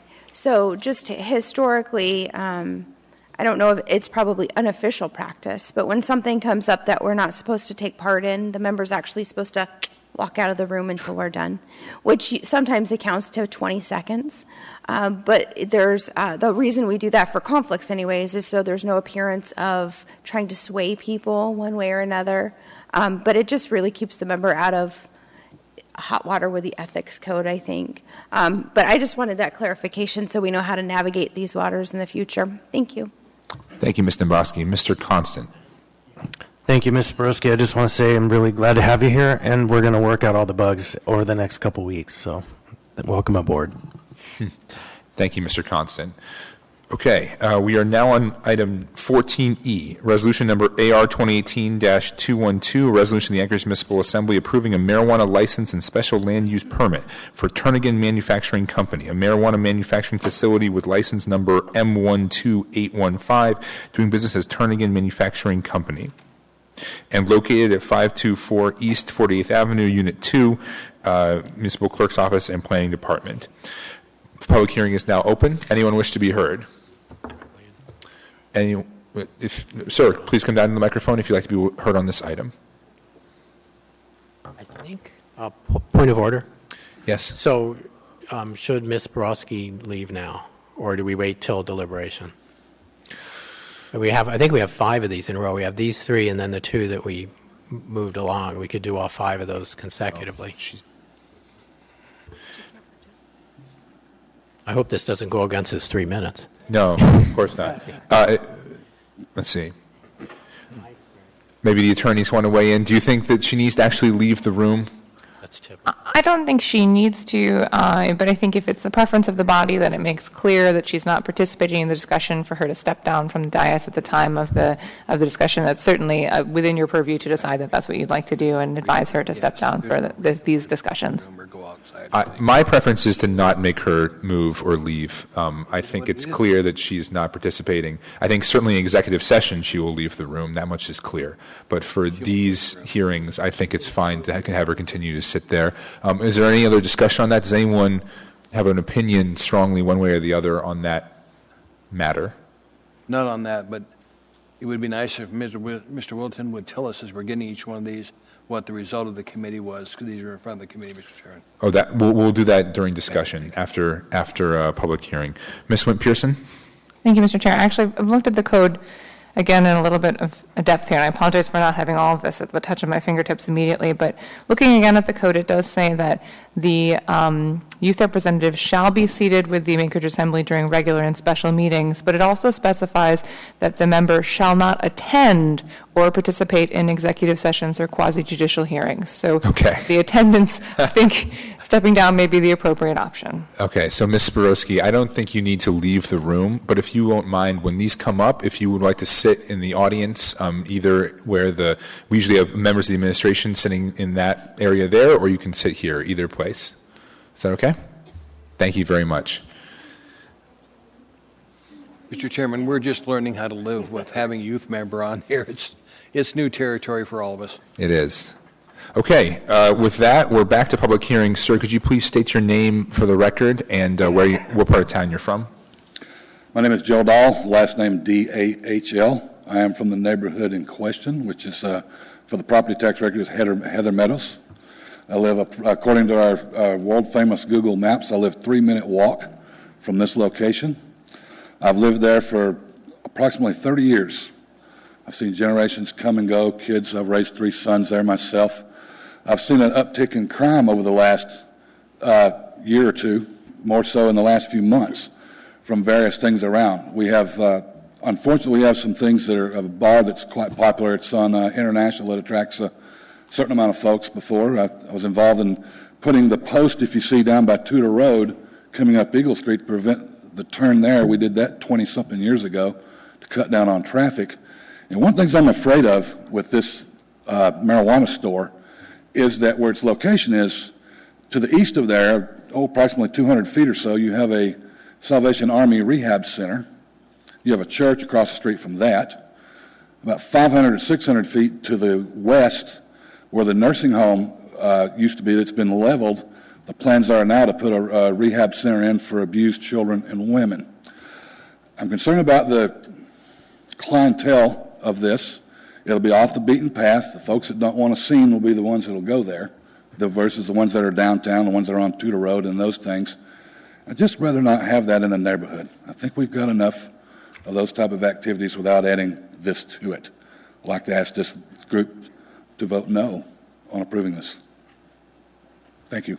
Thank you, sir. We have a question from Mr. Weddleton for you, or is that for afterwards? No, it is, because these are important points. I mean, we've gone around huge length on proper distances from protected uses, and you've kind of outlined some protected uses.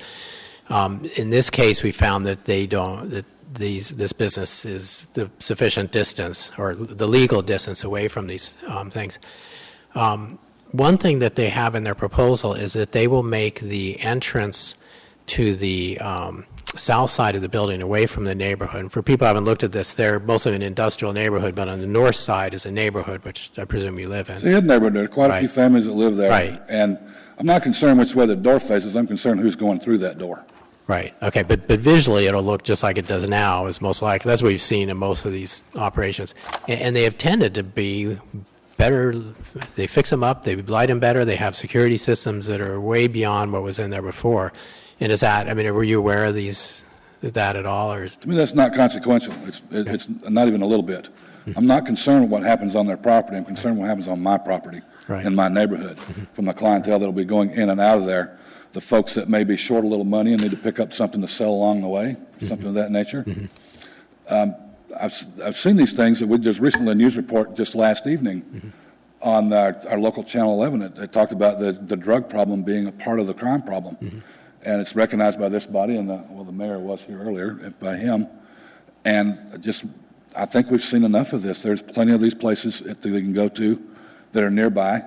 There's one just the other side of Cattle Company, or across the street, kind of catty corner from there near that location on Tudor Road. And once again, from all the years I've been alive, I've noticed that when folks want to do something they don't want to be seen, they go to the place where they won't be seen at. I grew up in a town that didn't have alcohol sales in it. And when it did, the one that was sold the most alcohol was the one that was on the outskirts of town, a little bit hidden, versus the one that was in town. And it wasn't always the greatest of folks that went there. That's what I'm afraid of with this. It's off the beaten path. It'll draw in traffic. And I just feel that that's the wrong kind of traffic I'd like to see in this neighborhood. We still have lots of children around and active people there that walk dogs and things that go back to Chester Creek Trail, Campbell Creek, across International and down Fairbanks Street. And we also have folks that come to this very facility that go across the Lowe's parking lot to get to the facility here for the speed skating and various things. And I'd just like to see this not happen. Thank you. We have Mr. Croft in the queue. Mr. Croft. I'm sorry. I pulled it up on the map, so I wasn't doing something else. So you live off what street? And don't give me the address, just what street? Eagle Street and Tiny Circle. Okay, thank you. 48th and Eagle. Yeah. Thanks. That's Is that all, Mr. Croft? There are no further questions. Thank you, sir. Thank you. Is there anyone else who would like to testify on this item?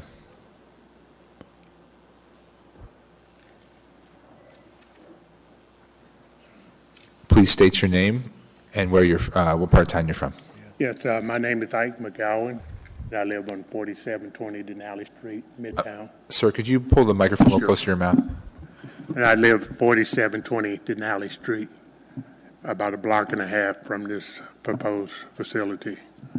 And I've lived there for since 1980.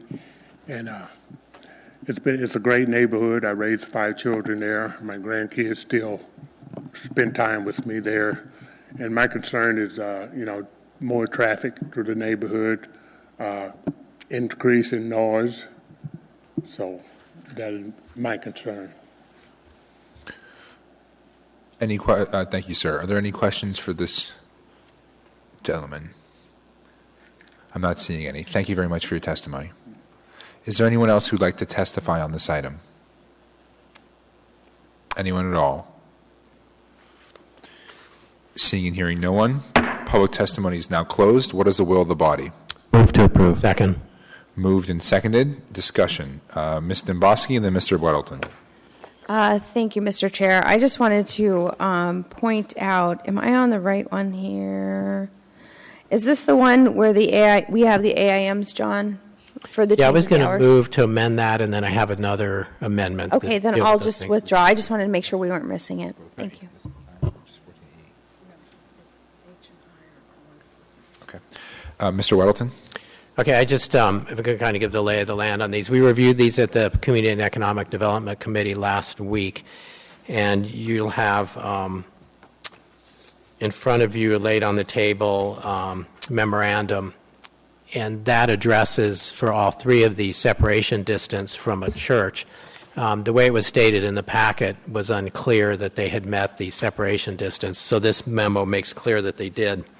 Also, 2 of the memos indicate new hours of operation. I also have, and to make those a little clearer, I have an amendment that will amend their packet to change those hours of operation. So I basically got 2 amendments for each of these. And should I make those now then, or do you want a discussion? I think you should make the amendments now, Mr. Weldon. Okay, I'd like to move the laid on table item 14-E-2, Assembly Information Memorandum 69-2018. How much of this should I read? What's the... I'm sorry. Should I read this, or just so the public knows what...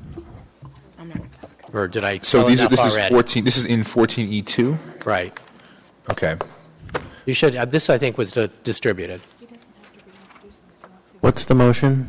Move to... Incorporate. So the clerk is saying we don't need to do that already happened. This was... It was incorporated with the consent agenda. So what we just need to do is your amendment. Okay, thank you. Okay, so I have an amendment that, Amendment 1, and basically it is in all instances regarding the packet of information on this operation. In all instances where it appears in the plans and narrative submitted with the license/special land use permit application attached to the resolution, the hours of operation are amended to read Monday to Sunday, 5 a.m. to 12 a.m. Second.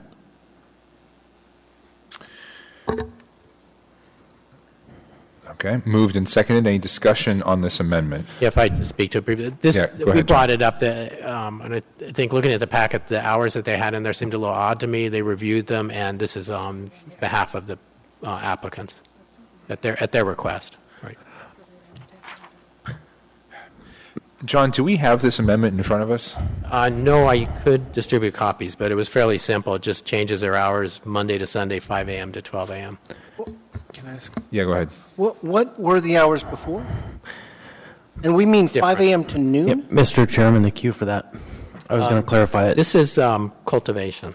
Yeah, so the reason is that the hours were set in such a way that they were basically retail hours, not allowing for business to be conducted where they were growing and working and doing the productive side of the business. And so the intent of the change of hours wasn't to open up that they would have a retail store open all of these hours. It's just so they could be there working when the work needs to be done. And instead of having an arbitrary set of hours that were very limited, only when the public would be entering the building. Yeah, cultivation is everyday operation, and they had it down just 5 days a week, limited hours. Understood. Okay. Mr. Croft, you're in the queue. I just wanted to correct it. So this is 5 a.m. That's what I thought by the use of a.m. It's 5 a.m. to midnight. Correct. And can I ask either Dean or Becky, either our council or the mayor's, what's the impact of the fact, if we're convinced that this meets all of the legal qualifications? Does that mean we have to approve it, or can we disapprove an otherwise compliant application? It's a rather large philosophical question for this one.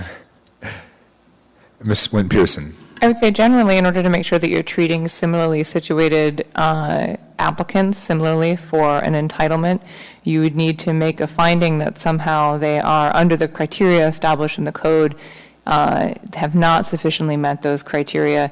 And I can pull up the actual code criteria. There may be some flexibility in there to make a finding that some element of the applicant's presentation does not meet the criteria stated. But if you actually do make findings and conclude that all criteria are met or exceeded, but nonetheless turn down the application, I think you'd be challenged when someone else who is similarly situated ended up in the same place. So, well, let me just follow up, because it's an important point for me.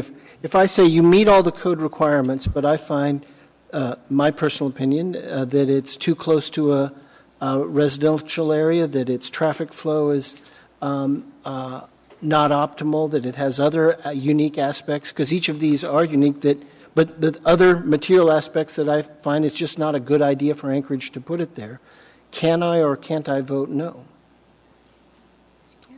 Let me take a look at the code provision. I think if the code provision does provide for some discretionary determination that the impact is not greater than other comparable uses, I'll look at the code provision for a moment.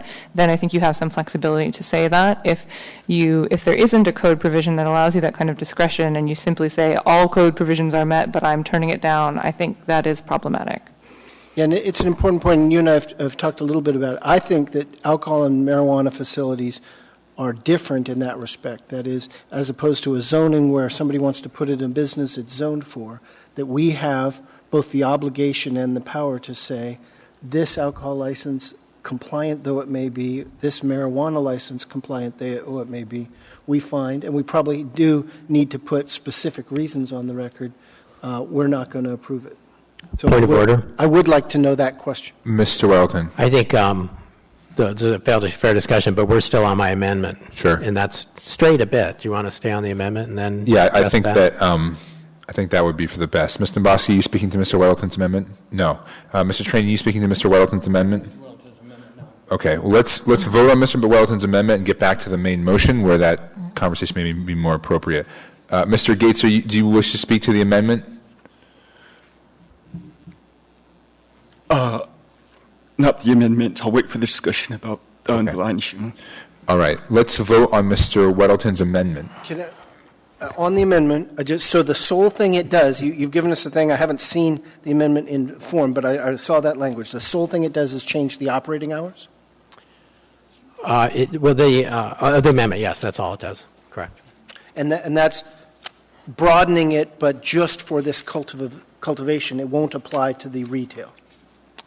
That's correct. I have a similar amendment for the manufacturing, but not for the retail. Not for the retail. Thank you, Mr. Chairman. That's what I needed to know.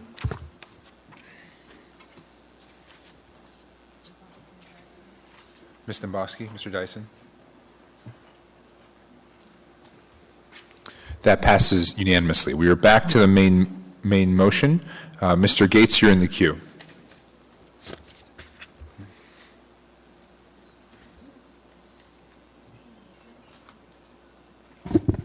Yes, thank you, Mr. Chair. So the Assembly's considerations of two distinct things, actually. One is the license, and one is the special land use permit for marijuana. The special land use permit for marijuana has standards in 2103, 105. It says the approval criteria for the Assembly to consider, and there's lettered A through H. Basically, if those criteria are satisfied in the judgment of the Assembly, you can do your judgment whether this criteria is satisfied.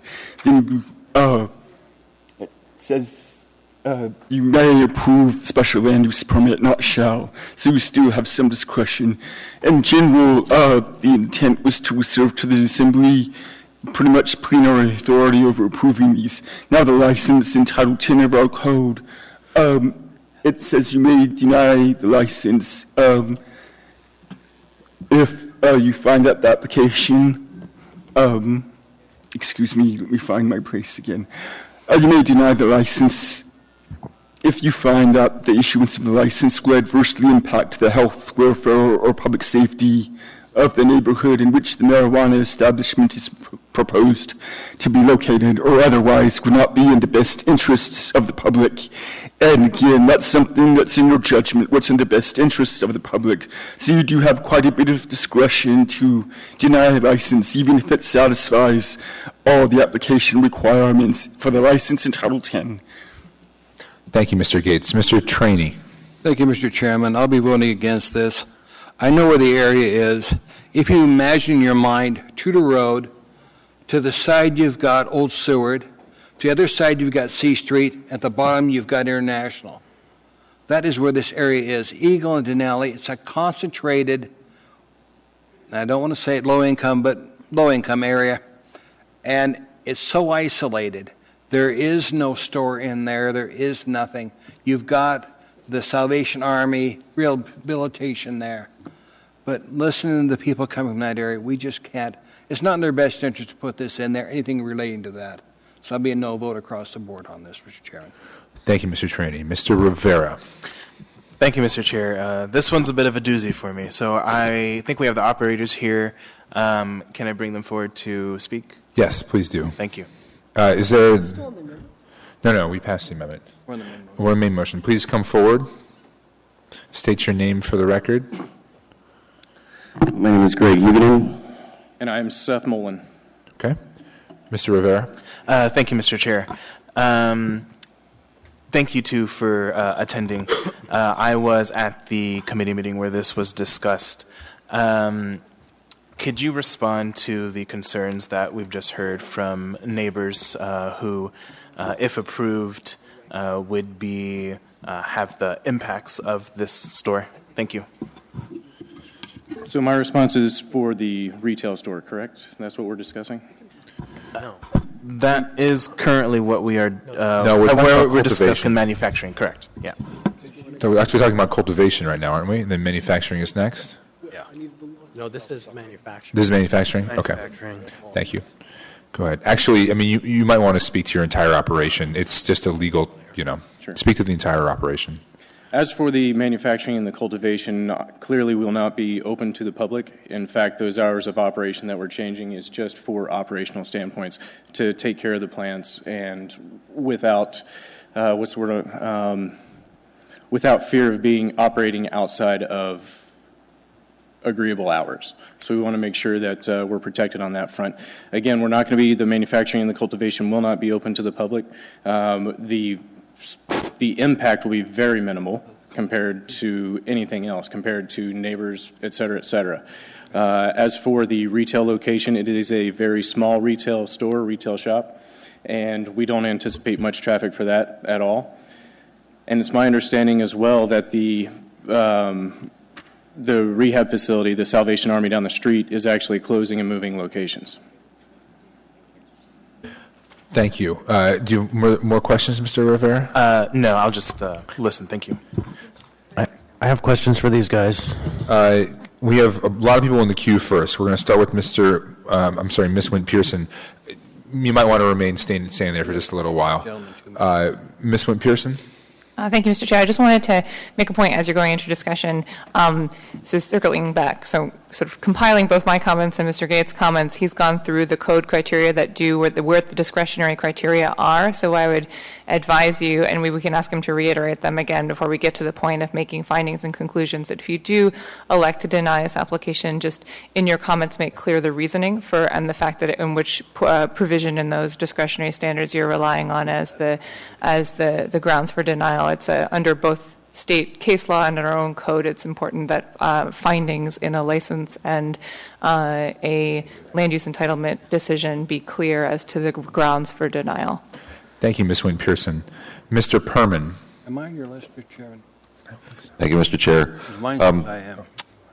For those assembly members who didn't know me when I was working with Ernie Hall, Ernie was the chair of the Marijuana Regulations Committee, and I was staffing that, so I'm quite familiar with the deliberations that went on that came up with the guidelines for distances from different types of objectionable locations. I want to state, just for the record, that I'm very much in favor of the industry being able to get going. I'm not by any means an opponent of this, but and I appreciate your application and the way you presented it at the committee meeting. I thought you did a very good job. But I did look at the map, and sometimes when you have the abstract of how much distance it is technically, and then you look at it on the map and you say, oh my gosh, it's just right next to a residential neighborhood.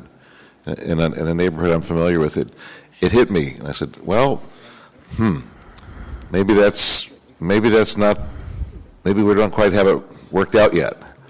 I live in Spenard, and Spenard has many, certainly retail operations, but they're all right on the main drags. They're sufficiently distant from the residential neighborhoods. They don't feel like they have the direct impact, the direct connection with the residential areas, which may be the same distance, but they just seem to be facing away. They're just is a different thing.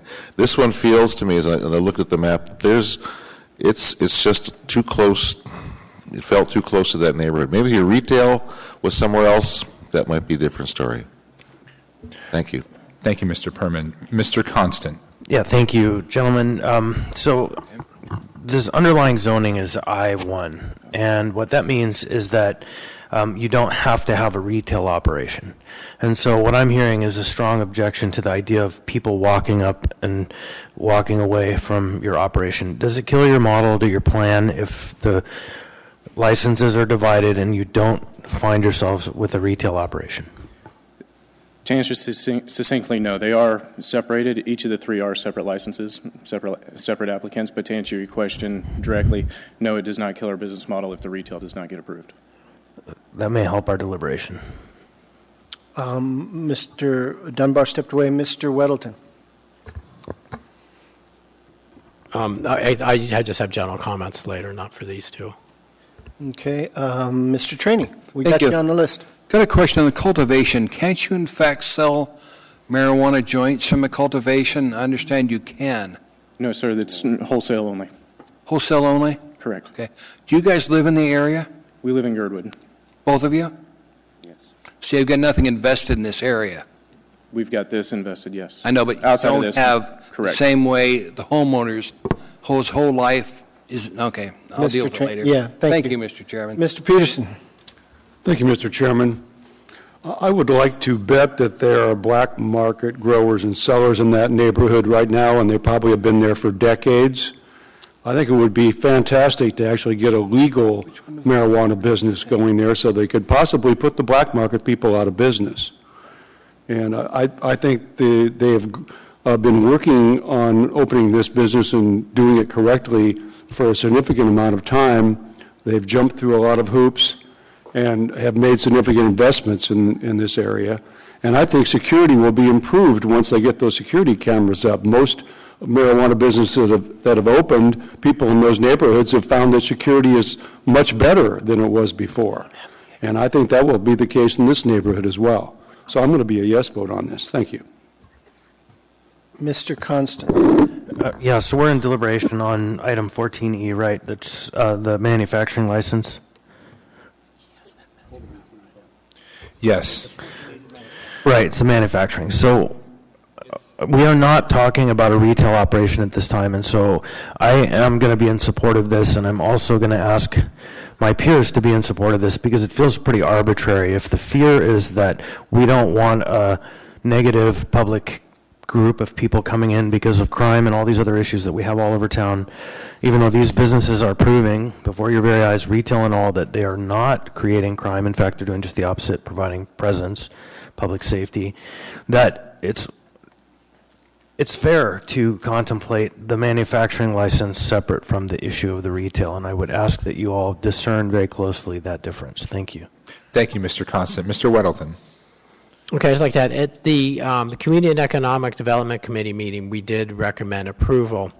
And I kind of like to highlight, we have a public hearing, we had some of the neighbors come and speak, and that changed Mr. Trainee's support on this, which I think is legitimate. I think it shows the importance of the public hearing and the value of the neighbors coming out, so thank you for that. We have not, in the last couple of years, seen problems, significant problems, certainly even neighborhood spillover problems from marijuana applications. And if we had, I'd be much more nervous about this. What we have seen is they've been taken, kind of beat up in odd buildings and fixing them up and increasing security. And in fact, we've had neighbors thank the new marijuana businesses for straightening out some crummy situations.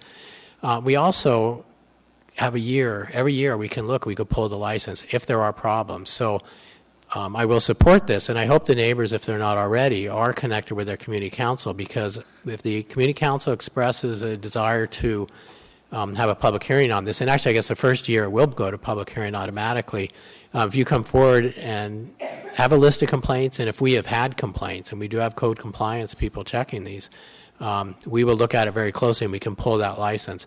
I'm just having not seen problems with the marijuana businesses, not inclined to see in this one that there would be a problem. So I do support this. Thank you. Thank you, Mr. Weddleton. Mr. Croft. Yes, some of the same comments. So we should remember of the last two, Mr. Constant and Mr. Weddleton, we should remember that we're going in order. We're doing manufacturing, then cultivation, but then retail. And I think those are very different factors, very different impacts, very different. And so I do think I'll support what's before us, and both the manufacturing and cultivation, because I've seen what Mr. Weddleton has in more depth, that it often takes a building that was either not occupied or not very productively occupied and has it be occupied, and also a lot of security cameras and other requirements. So it tends to increase the security in the neighborhood. Also, Mr. Perman has started with the bad pot puns that have been he talked about my area. He talked about this being on the main drag, to be clear. And there are fines for that. But I do think it's a difference that I want you to address when we get to it. Why, putting it next to businesses that are all sort of fronting a business street is different than this situation. But I'll wait for that until we get to the retail. I do think the manufacturing and the cultivation makes sense. Thank you, Mr. Croft. Ms. Domboski. Thank you, Mr. Chair. I think I'll say this because you guys haven't heard me say it. Some others know. I routinely vote no against virtually all marijuana licenses because I believe the federal government has to get their act together, and basically if marijuana is going to be legalized, but it looks like it's a national trend that's probably going to happen, they need to take it off the Schedule 1 list. But until that happens, in fact, every marijuana license that this body approves is in violation of federal law. And I've had an issue with that. I think the congressional delegation needs to move it along. I think we're at that point. So don't be surprised when you see me vote no. But with that said, I've said all along, I sat on the body when we drafted the rules for this, and I wanted that discretion where we could look at the business or we could look at a location and say it's not conducive to the community. And I made this comment, I think I made it in the Community and Economic Development Committee. Anytime you get closer to residential, that's where the conflicts will occur. And so that's why it's really, I look at zoning very closely, and anytime I see any residential near it, that to me is a big red flag. And the fact that we have members of the neighborhood that have come out and they're expressing a lot of concern, it just re-solidifies to me that concern is a valid concern that the community is feeling. It also reaffirms to me that should you be successful, that you really need to make an effort with the neighbors and the community council in that area to diffuse any potential issues should they arise. But you should just know that, and that's why I think I reiterated how important your relationship with your community council is, and for the neighbors that are here, for you to attend community council meetings so you know exactly what's going on. And if you have issues, you'll be able to talk to them face to face. But I just wanted to say that on the record. So there's absolutely no arbitrariness in my vote. I have reasons that I've stated on the record many times with other licensees why I vote the way I do and what my biggest concerns are. And my biggest concerns are traffic impacts. They are impacts to residential neighborhoods. And does whatever we're considering, does it fit within the character of the community? And those are all basis for my evaluation. So I'm just going to put it on the record. Thank you, Ms. Domboski. Mr. Dyson. Thank you, Mr. Chair. I have two questions for these gentlemen, and depending on the answers, perhaps a comment. I may have missed part of the debate. Are you going to have round-the-clock security at this Grove facility? Absolutely. Why? For safety, to ensure that the neighborhood stays safe, to mitigate any potential negative impact. So your answer... And to protect our investment as well. Yeah, so your answer implies that businesses like this are sometimes burglarized by people looking for product. Is that correct? No, that's incorrect. In fact, we're trying to err on the side of being positive. We want to take a proactive approach just to show that we are a positive and not a negative impact on any neighborhood.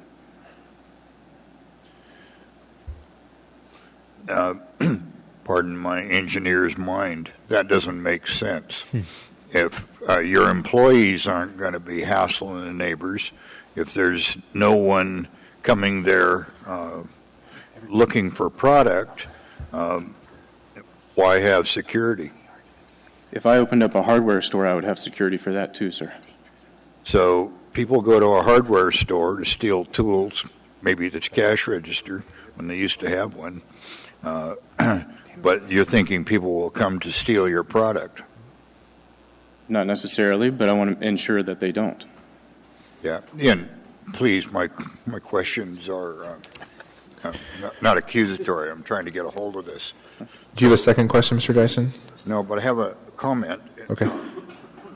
So within about 2 blocks of this, there is a 3-story apartment, must be 20 units there, if I got the location right, where city and state are putting people transitioning out of prison, people who are in the homeless population have got housing vouchers and so on. And I have more experience at that place, including the middle of the night for emergency runs to the hospital. And there's, I want to be careful of confidence, a significant amount of drug-related trade and prostitution going on there, which worries me a bit. Many of these people there are pretty bright, and they'll figure out something. So it bothers me that we have a concentration of significant number of people who've had multiple contacts with law enforcement, pretty close. So I don't know what to do with that information, but I think it exacerbates the situation, and particularly your concern about people coming there after the product, which I fear is a legitimate one. Thank you. Thank you, Mr. Dyson. Mr. Perman. Thank you, Mr. Chair. I'd like to thank Assemblymember Croft and Constant and Weddleton for reminding me we're talking about the manufacturing one, and we'll be talking about the retail one that is, I think, third in the docket. The comments I heard from the neighbors seem to be describing what they feel would happen if there's a retail operation. That's my sense. You're concerned about the farthest away place to go and buy something is where some kind of folks are going to want to go. I kind of get that. I used to do that when I was about 18 years old. I know from your presentations you have done a good job of dealing with the issues of manufacturing, cultivation, the odors, the other aspects. The hours have been adjusted. So I'm going to be voting in favor of this for both the manufacturing and the cultivation, but I probably won't be for the retail because I do think it has. First of all, there's some objection from the neighbors, and I think that matters in this forum. And you just spoke that you possibly could move your retail to a different location. Correct. Thank you. Thank you, Mr. Perman. Mr. Rivera. Thank you, Mr. Chair. Just want to echo Mr. Perman and state that I will be voting yes on both the manufacturing and the cultivation license, but am wavering on the retail, and we'll look forward to that discussion when we get there. Thank you. Thank you, Mr. Rivera. Mr. Constant. Yeah, just a couple of items. I would, to talk about the security requirement that any of these businesses have, it's actually a state law requirement that they secure their properties. And so, and it's rational that you have security around these kind of operations. It's not some arbitrary or some thoughtless, well, we just do it because we're going to get robbed. We know that. No, this is actually the requirement that the state and the city have laid on these businesses. And they're complying with those requirements, and they're doing it well according to the application that's been reviewed and supported by the committee. And to the concern about what happens when we have concentrations of people in need of services or coming out of the jails, I can speak quite intimately to that topic. There's one operation, a retail operation, in fact, that is within just a couple 100 feet or less of a permanent supportive housing development for chronic public inebriate individuals. And in fact, I can attest to street drug dealing and prostitution, open camping on the streets, and all kinds of nightmares. And the one business that hasn't contributed to that in any way has been the marijuana operator in that area. They have worked so hard. They have, in fact, used their cameras to provide evidence to the police when crimes have happened in the public sphere outside of their businesses.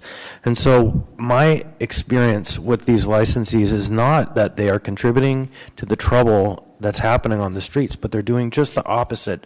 They're contributing to a very strong public presence of committed citizens willing to do their part to ensure the improvement of their community.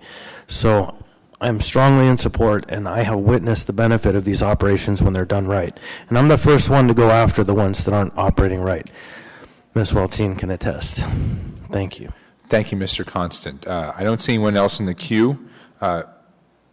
So we're going to vote on the underlying item as amended. Thank you, Madam Clerk. This is the manufacturing license. Please vote.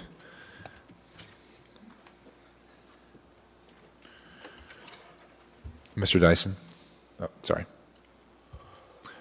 That item passes 9-2. We are now to item 14F, resolution number AR 2018-213, a resolution of the Anchorage Municipal Assembly approving a marijuana license and special land use permit for Turnagain Horticultural Company, a marijuana cultivation facility with license number M12817, doing business as Turnagain Horticulture Company, and located. Waive reading. Thank you. All right. Public testimony is now open. Does anyone wish to be heard? This is the same location, the cultivation license. Anyone at all? Seeing no one, public testimony is now closed. What is the will of the body? Move to approve. Moved and seconded. Mr. Weddleton. Okay, we'd also discussed this at length at the Community and Economic Development Committee last Thursday and recommended approval on that. I have an amendment similar to the previous one to the hours, and this one would be in all instances where it appears in the plans and narrative submitted with the license/special land use permit application attached to the resolution, the hours of operation are amended to read Monday to Sunday, 5 a.m. to 12 a.m.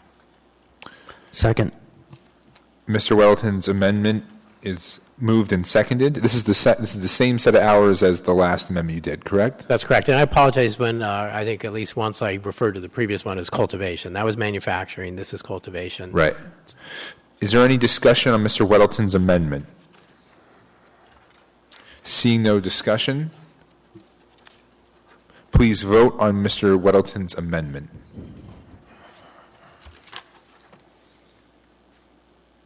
That item passes unanimously. That amendment passes unanimously. We are now back to the main motion as amended.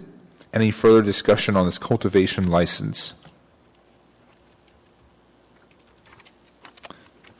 All right, seeing none, please vote on this cultivation license as amended.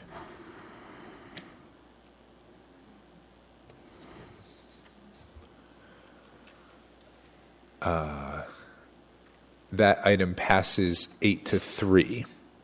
All right, we are now down to item 14G, resolution number AR 2018-214, resolution of the Anchorage Municipal Assembly approving a marijuana license and special land use permit for AK Provisions Corporation, a marijuana retail sales establishment with license number M12818, doing business as Turnagain Herb Company, and located at 524 East 48th Avenue, Unit 2.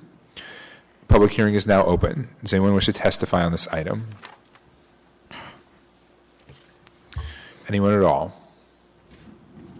All right. Seeing, hearing no one. Public testimony is now closed. What is the will of the body? Move to approve. Second. Moved and seconded. Discussion, starting with you, Mr. Croft. Yeah, sir, would you mind coming back? Can I ask him a question? Who are you asking? The citizen that spoke, either one of you. Would you like to, sir, would you like to come and speak with Mr. Croft? I apologize, I don't remember your name. But I remember your testimony. And then I'd like to ask the... Could you state your name for the record, please, again? Joe Dahl. Say again? Joe Dahl. Joe Dahl. Mr. Dahl. Mr. Croft? Yeah, thank you. And then I'd like to ask the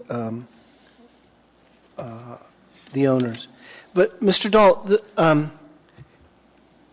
this is such a new industry for something that was 3 years ago a felony, right? And now it's ongoing business. And we've had some people, I think, who've come in and just said, I'm just nervous about it.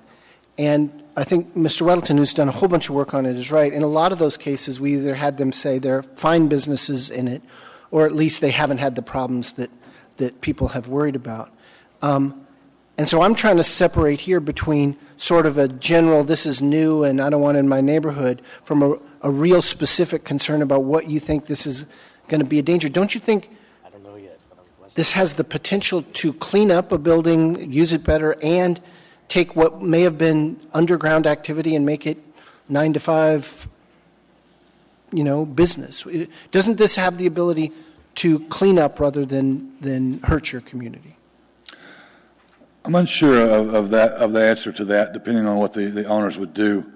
I'm a little taken aback by what's happened here today because of the notice I received. I brought with me for the record did not state anything about cultivation. It simply says special use permit for retail sales, and that was it. That's the official I got from the city. Regardless of that, the clientele that come here, like you say, it just became legal. All of those people, 100% of them been doing this long term, don't care about the law. They did this illegally without any concern for anyone else other than themselves. Those are the people who are going to be coming to my neighborhood. Those are the people who are going to be coming through there with the children running around in the area and things. And some of those houses from the circle, I'm not familiar with the name of the circle, it will butt up directly across the street from it. Literally could throw a paper airplane and hit the door. The building is not dilapidated. It is not bad now. There's nothing that needs fixing there. What's the nearest alcohol? I think you in your testimony talked about an alcohol provider that had some trouble. Is that on Tudor? It's pretty infamous. It's on International Airport Road across from the Arctic Roadrunner. We've also got the place that's right on Old Seward Highway. Correct. There's one there. You want to rule him out of order? Go ahead, rule me out of order. All right, so as specifically as possible, and you did some, but just to reiterate for us, your concern is that this is going to do what, have what impact on your neighborhood? My concern was actually more about the clientele that will be coming, the increased traffic, and I thought about something about the smell, because I remember not going to the one about the coffee, I believe it's Khalidi Brothers, someone has a coffee place there. I smell that all the time when in the daytime, and I don't like it. Myself, I'm not a coffee drinker, and that's 3 times the distance from where I live to there. I appreciate it. Thank you very much, sir. And can I just ask the owners, so what exactly do you propose to minimize we talked about the entrance being changed. Is there anything else that you're proposing to minimize the impact on the community? And I assume, because it's generally a requirement on marijuana establishments, that you have a letter from the community council that says either they don't oppose it or they support it? Correct. We do have an agreement with the community council that they approve it. Okay, and what are you doing to minimize the impact on that residential area? Well, by definition, we're not allowed to promote. In fact, we have to inhibit and help stymie loitering.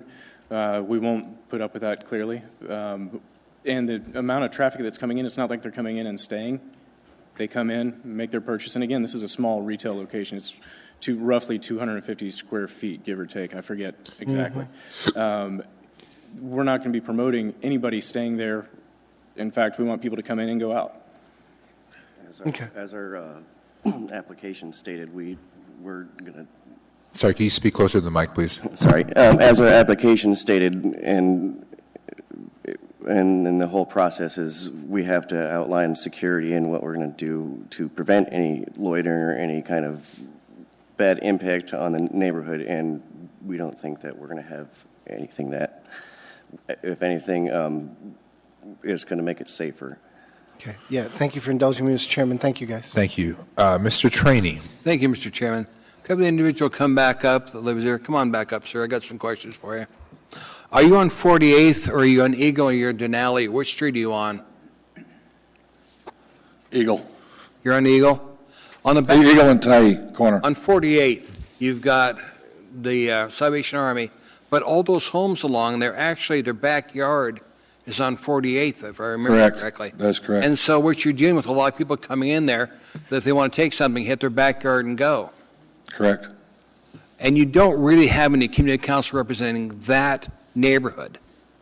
I think you're in the Midtown Community Council, but they've never reached out to you.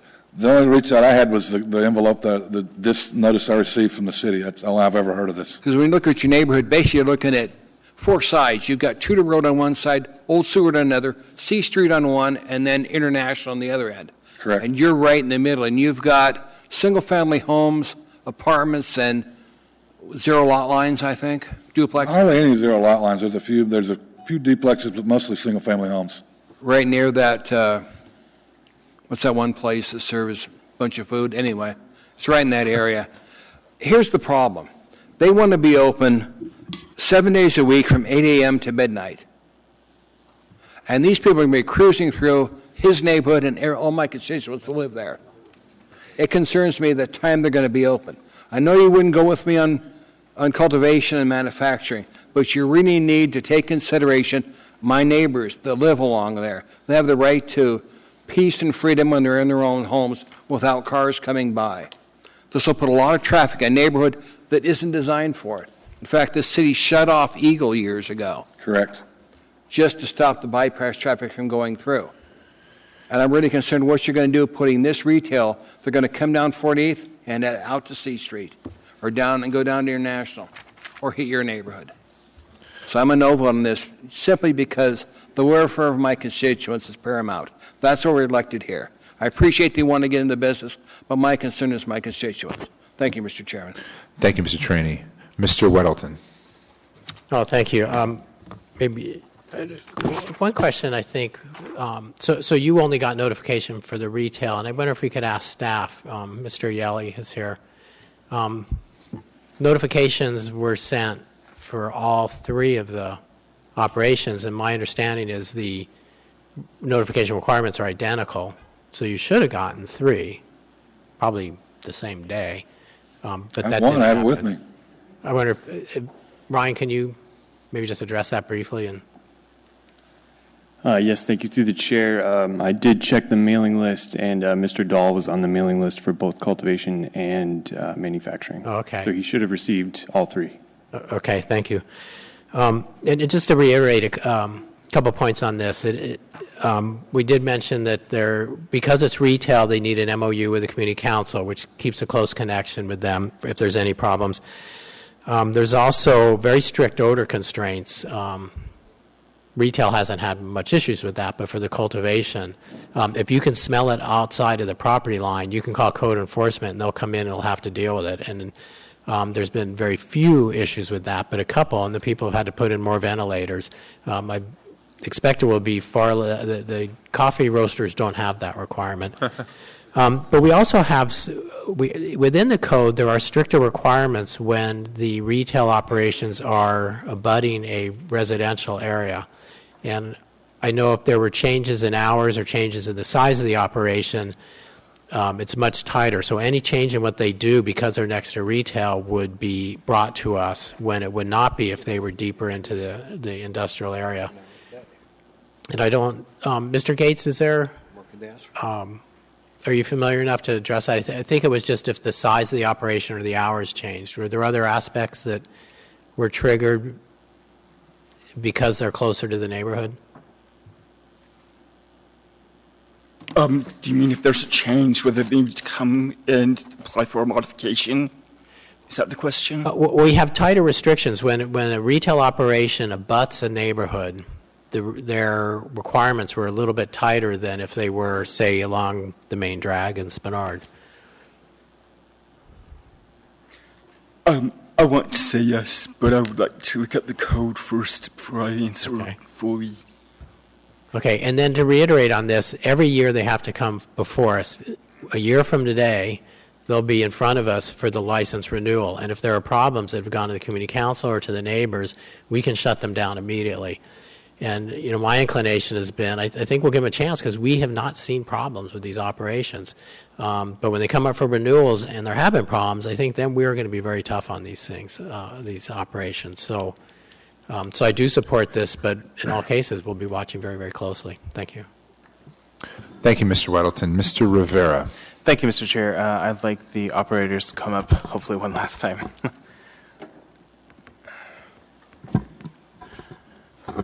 So I just have a quick series of questions, Mr. Chair. Go ahead, Mr. I believe you answered this before, but you did go before the Community Council, the Midtown Community Council, to present this? Correct. And what was the result of that conversation? We were approved. Okay. Was it unanimous? I think there was the vote, I believe, forgive me, I think it was 14-2 in favor of us. And do you remember the opposition, what their... Yes, I do. The opposition was based on proximity to the Salvation Army. Again, that location, it's my understanding, is closing and moving. And at that meeting, did you commit to regularly attending the community council? Yes. How often? I believe it's every month or bi-monthly. Okay.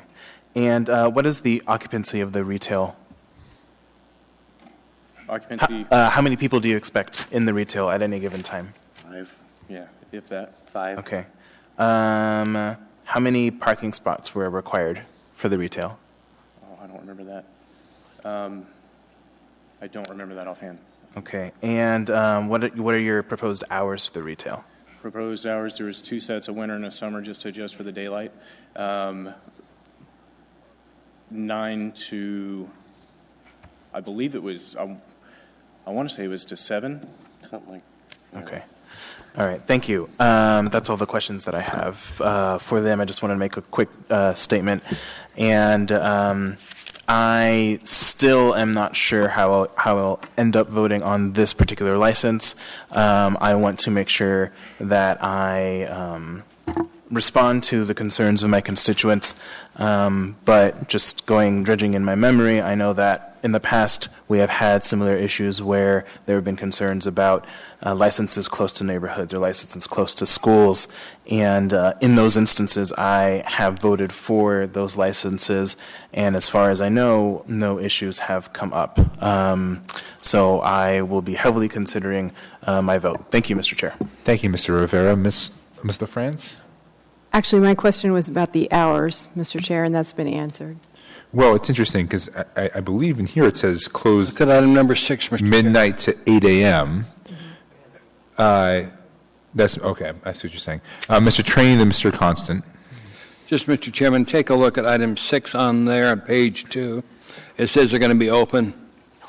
They'll be closed from midnight to 8 a.m. That means they can be open up the rest of the time. And that's a lot of hours for a small location. I really wish you'd take a drive to that neighborhood and see how tiny and compact this neighborhood is. You know, they talk about they went to Midtown. That's fine, but Midtown doesn't represent this neighborhood. And maybe that's because they haven't reached out to this neighborhood. And at the time they came to them, it's undergone a community. Do you remember, Felix, when they were trying to do away with that community council? At the same time they came to them. It's been reinvigorated. Before we approve this license, I'd like to see this body send them back to the community council and invite the neighbors that live in that area to come and talk to them, because they're the ones that are going to be impacted by this. I'm a no vote because my constituents want me to vote no, and I'm a no vote on this. Thanks, Mr. Chairman. Thank you, Mr. Trainee. Mr. Constant. Thank you. You know, every time I hear about the Salvation Army and one of their programs that are all over this town, I get a little chafed. Not that I'm against their operations. I support what they're doing. Yeah, in some ways I am competing in my professional development, but it would be any nonprofit that's providing services that are kind of to the most vulnerable. Because we have, in large parts of this town, reserved whole swaths of our community from redevelopment and from growth. We are holding them back by making policy decisions that boil down to, we can't do this here because someone might be harmed, someone might be offended. When we start to pile up those operations in certain areas, we create harm. And it certainly causes me consternation to hear it said that, well, we shouldn't allow this because there are these people here. That is very painful for a neighborhood that is long suffering, 40 years in my district that we've not seen reinvestment. And so when I see somebody wanting to invest their time and their treasure and their work, I think, Lord, don't get in their way. Do not get in their way. Let them invest. Let them bring a little bit of time and focus and attention to an area that has been allowed to fail. And the 14-2 in a community council is a pretty strong vote. And what I heard Mr. Trainee say is that council has recently been reinvigorated. So it's not a council speaking that is kind of fallen apart or not in repair, but is functional to his own testimony. So I urge your support on this matter at this time, and we can come back to this question in a year. Thank you, Mr. Constant. Ms. Domboski. Thank you, Mr. Chair. I just wanted to help with the question of parking. On page 5 of 14, it indicates that for the entire building, you would need 33 parking spaces, but you're actually providing 23, but you have established non-conforming rights. Does that sound familiar? Sounds correct. Okay. I just wanted to make sure Mr. Rivera was able to hone in on that since that was one of his questions. Okay. Thank you, Ms. Domboski. Mr. Weddleton. Thank you. I think it's one parking spot for 350 square feet for retail, and they probably have to provide one for that, but it got complicated because of the grandfathering. However, speaking on the hours, Mr. Trainee stated something that is not incorrect, but perhaps misleading. The item 6 on these list, that is simply the state law and city law that you can't be open those hours. It is not a reflection of the hours that they have proposed. The hours they have proposed in their packet, they are kind of stuck with, and that's why we had the amendments on the earlier ones. And particularly because they are next to residential, they can't change those hours administratively. They have to come to the assembly. Because of this issue being so close to the neighborhood, it's tighter restrictions. I would like to hear the exact hours. I don't have the full packet. Ryan, do you have their hours? And it was complicated. I know there were I see them on page 4 of 14, it looks like. Planned business hours are 9:30 a.m. to 10 p.m. Monday through Saturday, and 10 a.m. through 7 p.m. on Sunday. So that's on page 4? Yeah, page 4 of 14. And is that correct? That would. Site description and proposal? Okay. At the very top, into the first paragraph. Oh, there we go, yeah. So planned business hours, 9:30 a.m. to 10 p.m. Monday through Saturday, 10 a.m. to 7 p.m. Sunday. So they're quite a bit shorter than the maximum you'd be allowed to. So, all right, thank you. Thanks for catching that. I'm searching for it. Oh, thank you for pointing that out, Mr. Weddleton, because I was also confused about that 10 a.m. to midnight. Mr. Gates, you're in the queue. Thank you. If I could circle back to Mr. Weddleton's question about whether use regulations are more strict for marijuana businesses close to a residential area. So on a quick refresher, and actually Mr. Yali from the planning department might be more knowledgeable on the specifics than I would be. But on a quick review of 2105-055, there's use specific regulations for each type of marijuana establishment, and there's also separation distances, and I note that separation distance is only established for residential districts in the Chugach Eagle River district plan. There's no separation distance that I could see on a quick look required from residential districts in the rest of the municipality. And I would hope that Mr. Yali can affirm that. In addition, there's no operating hours restrictions on the other 3 types of marijuana establishments. There's operating hour restrictions on retail establishments, and that is, as it said in the resolution, they must be closed between midnight and 8 a.m. each day. And however, as I guess another member just noted, the operating plan that they submit is what governs their operating hours, and they are less than what's allowed by in the code. Let me see. I think that's all I wanted to add at this point. There are a few other specific use restrictions for a retail establishment, but they aren't specific to the proximity to a residential district. Thank you, Mr. Gates. There's no one else in the queue. Does anyone else want to speak on this or make a motion? If not, we're going to vote on this item. Mr. Rivera. Thank you, Mr. Chair. So I feel like Mr. Trainee, my colleague from Midtown, brings up some good points, and that is during this deliberation, perhaps the Midtown Community Council did not get the full impact or voice of the neighborhood, which will have the direct impacts on this establishment.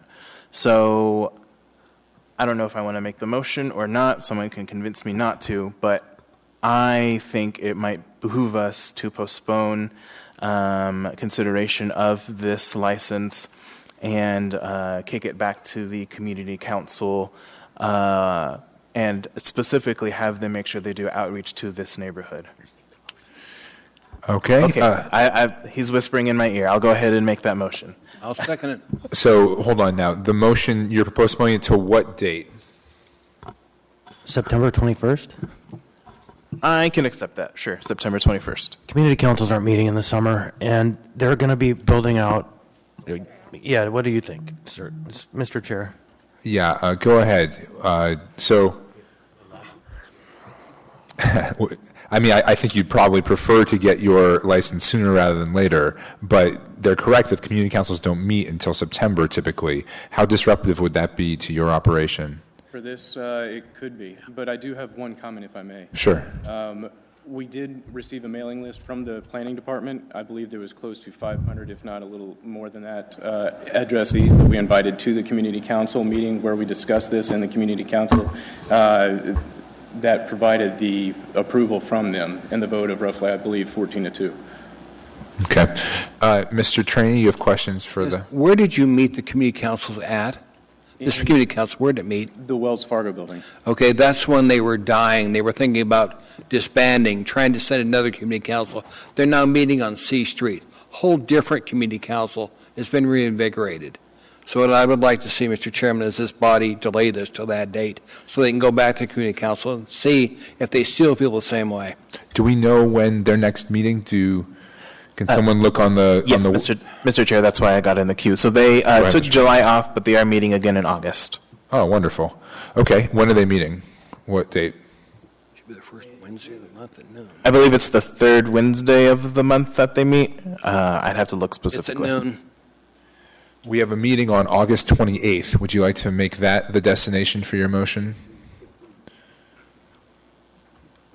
I would not. I actually would like to move it one meeting further. Reasoning is if I'm going to ask the community council to do outreach to that neighborhood, I'd like to give them a little more time.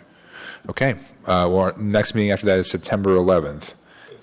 So is that the motion then, to move to postpone to September 11th? I was here when that happened. Yes. Who was the seconder on that? Was it you? Do you agree to that date? Okay, so now the motion we are discussing is a motion to delay until September 11th. Mr. Weddleton, you're in the queue. I support this, but I am curious about outreach because typical outreach is the planning department sends out notices to everyone within 500 feet, and then the petitioners also do for their meeting.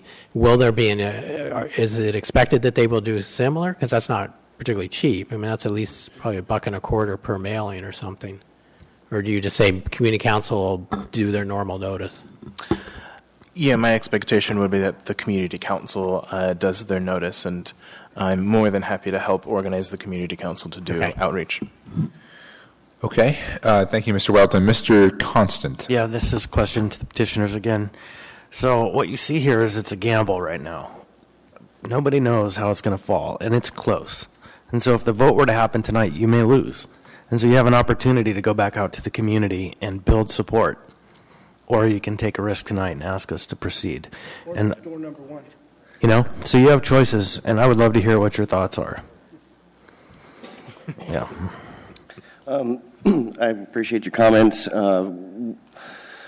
Although it could hamper the operation, we do want to make a positive influence with the community, and so we would respect your wishes. Mr. Constant, do you have any further questions? I was slightly distracted. Did you just repeat what you just said?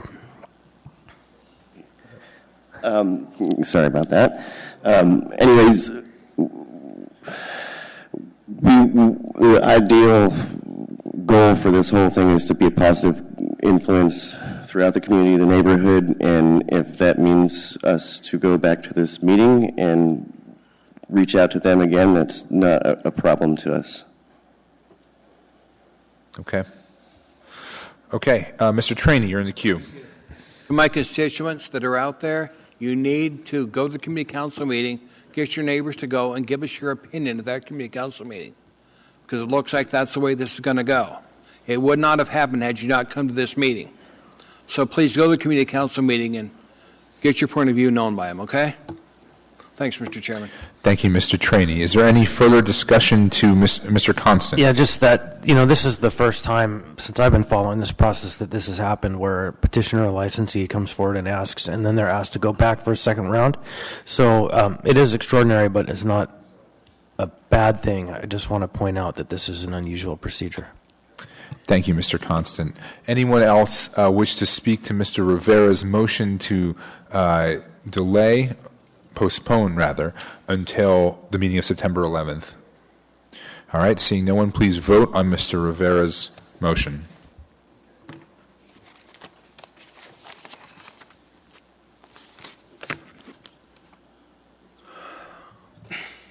Mr. Dyson, do you wish to vote on this motion? Mr. Dyson, it's a motion to postpone until September 11th.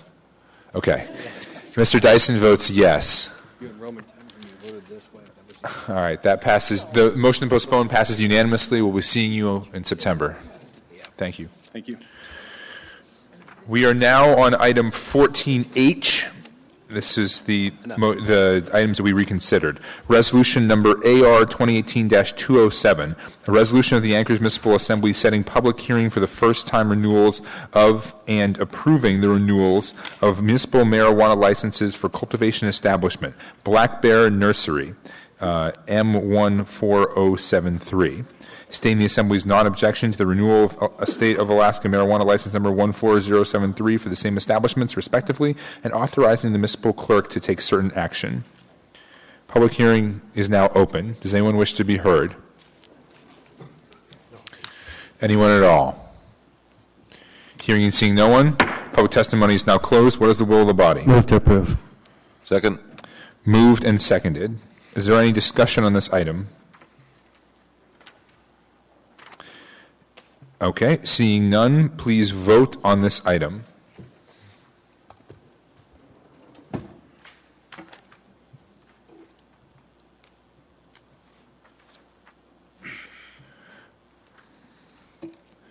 That item passes 10-0. Did someone not? Ms. Domboski is out of the room. Okay. All right. Moving on to item 14I. Resolution number AR 2018-208, a resolution of the Anchorage Municipal Assembly setting public hearing for the first time renewals of approving the renewals of municipal marijuana license for retail establishment Hollyweed 907, number M11303, stating the Assembly's non-objection to the renewal of State of Alaska's marijuana license number 11303 for the same establishments respectively, and authorizing the municipal clerk to take certain actions. Public hearing is now open. Does anyone wish to be heard? Anyone at all? Hearing and seeing no one. Public testimony is now closed. What is the will of the body? Move to approve. Second. Okay, moved and seconded. Discussion on Hollyweed. Mr. Constant. Yeah, thank you. If I'm not mistaken, this is the operation off of 80th Avenue, right? So I have, as I mentioned before, been undertaking a tour of all the retail establishments, and 99% of them are really doing a good job. And I went by recently and saw that the fence is in construction. This is the one that was close to that daycare. To the car wash. Yeah, a couple blocks away from the daycare. So the fence is going in. And of interest in this place to me was that this is a joint facility where you can, the bad puns, I'm sorry, where you go in and they have a window into their kind of manufacturing areas. So you can see where they're baking and making kind of fun products. And so it's clean, it's bright, it's a positive benefit to the community. Great. Thank you, Mr. Constant. Any other discussion on this item? Seeing none, please vote on this item.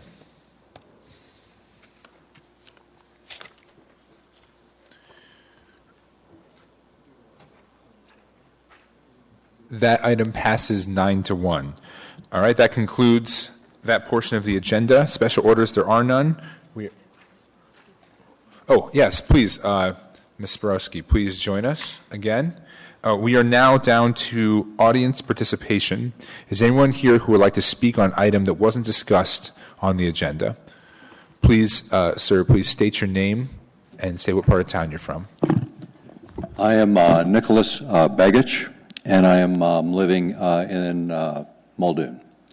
And I want to speak to a couple of issues tonight. And having just heard the sensibility of your debate, and I've never heard so much debate on marijuana in my life in a public body. It used to be construction change orders. But I want to talk about the public safety issues and the fact that growing up in this town, it was a way different town. I was born here before statehood, and I've watched Anchorage change, dramatically change, just as most of you have. And when I go around town and I look at what the face of homelessness is, a native face. I'm twice adopted Athabascan. I've worked in villages. I've worked all over the world, as a matter of fact, in a lot of third world countries, where I see a lot of poverty. But in my hometown, I see more misery coupled with poverty. And there's a distinct difference between the two. You can be poor and still have life, liberty, and the pursuit of happiness. But you cannot be miserable and get run over in the streets of Anchorage today and access those so-called inalienable rights. We have failed in this community in every single respect. 2 years before statehood was voted on in this state, we created the Mental Health Trust. The Mental Health Trust has 1 million acres of land, and right now, under control of the Permanent Fund, $500 million, over $500 million. Last year, they had $56 million in revenue streams. And why can't we fix this problem? Today, I went out and looked at that facility in the valley, 900-bed correctional facility that is empty. Tens and tens of millions of dollars of investment lost for all practical purposes. What is a base problem that we see around this town? I used to be able to camp as a little kid in the parks in this town, and I can't do that now. As a 7- and 8-year-old, I remember walking through Russian Jack Park when it was a prison farm in the middle of that little area, and there were prisoners around there, and I felt safe as an 8-year-old, and my parents felt safe letting me go to that park. And I can't go there now as an adult and feel safe without a pistol in my pocket. Now, what's happened to my town is the same thing that happened to all of our town. And you know, the industry that's not sitting here, that should be presenting here tonight, is the alcohol industry. You see the marijuana industry here? They say, yeah, I want to know what the community thinks, and I yield to the community. That's what I saw here tonight. And where's the alcohol lobby? Contributing way too much money to campaigns and not addressing the public issue. And the public issue has to do with, how do you fund this? And I want to propose a couple of ideas for you. You know, we fund things and activities from cigarettes, right? Mr. Begich, your 3 minutes has expired, but you have a question in the queue from Mr. Trainee. Nick, is there anything else you want to say? Yes, there is. I want to talk about some solutions. And the first solution I want to talk about is coupling with the Mental Health Trust in a more vigorous way and get them to dislodge maybe $100 million out of that fund that's sitting in cash that was originally funded with $200 million, and it's grown. It's time to spend some capital, invest in homelessness, and solve the problem. The second thing that we can do is we can establish a user fee for alcohol. I don't think that's an unreasonable thing. I've heard Mr. Trainee talk about 5%. That isn't enough. Don't chip at this. October 14th, 2015, you did this study, hoping to help 150 people. I'll bet you there's 150 more homeless people in Anchorage than there were in 2015. It's not enough.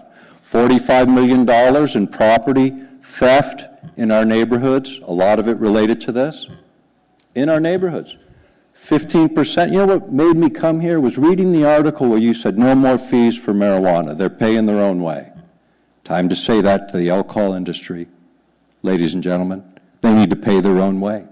If you can't afford a 15% surcharge on a drink, you're drinking too much. You're drinking too much. 80% of cigarettes is taxes. Nobody's complaining. But people aren't falling in the street drunk and being run over, or running over people in the street because they're driving drunk, or both. And every month we read about a new person dying. User fee on alcohol, make it big enough to make a difference. Talk to the Mental Health Trust, let's find some money. Put that 900-bed facility. Don't make it optional. Don't spend $10,000 for somebody's civil liberties when they're dysfunctional. Recognize that as dysfunction. Pick them up. Recognize the divinity in them. The same that created you in the image and likeness of God created them, and the flame of humanity rests in them. Pick them up off the streets. On the vagrancy laws, on the public nuisance laws, on the disturbance laws, and put them in 90 days of rehabilitation and begin to fix the problem, and then fund the rest of this report. Nick, you've had your 3 minutes, and I appreciate you. Thank you very much. To us. Thank you, Mr. Chairman. Yep. Thank you, sir. Thank you, Mr. Trainee. Would anyone else like to participate on any item not? Sir, are you coming down or? Okay. Okay. All right. With that, we have, assembly comments. We'll start with you, Mr. Dyson. Yeah, thank you, Mr. Chair.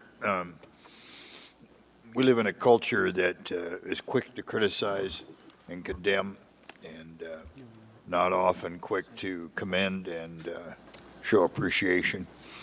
And I understand that.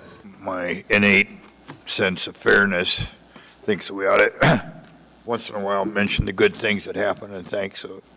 And I got to tell you, one of my first meetings here, somebody was saying how fortunate we were to get Dean working for us. And I have a year under my belt, and I'm astonished at how good a job he does. Always better than I even knew to think about having him do. And then he goes the extra mile and does a whole bunch of things that I'm too dumb or lazy to even think about and make things go well.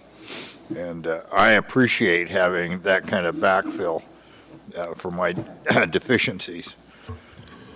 My predecessor in this seat, Mr. Starr, is a very unique person, probably scary bright, and either doesn't recognize political correctness or doesn't give a rip.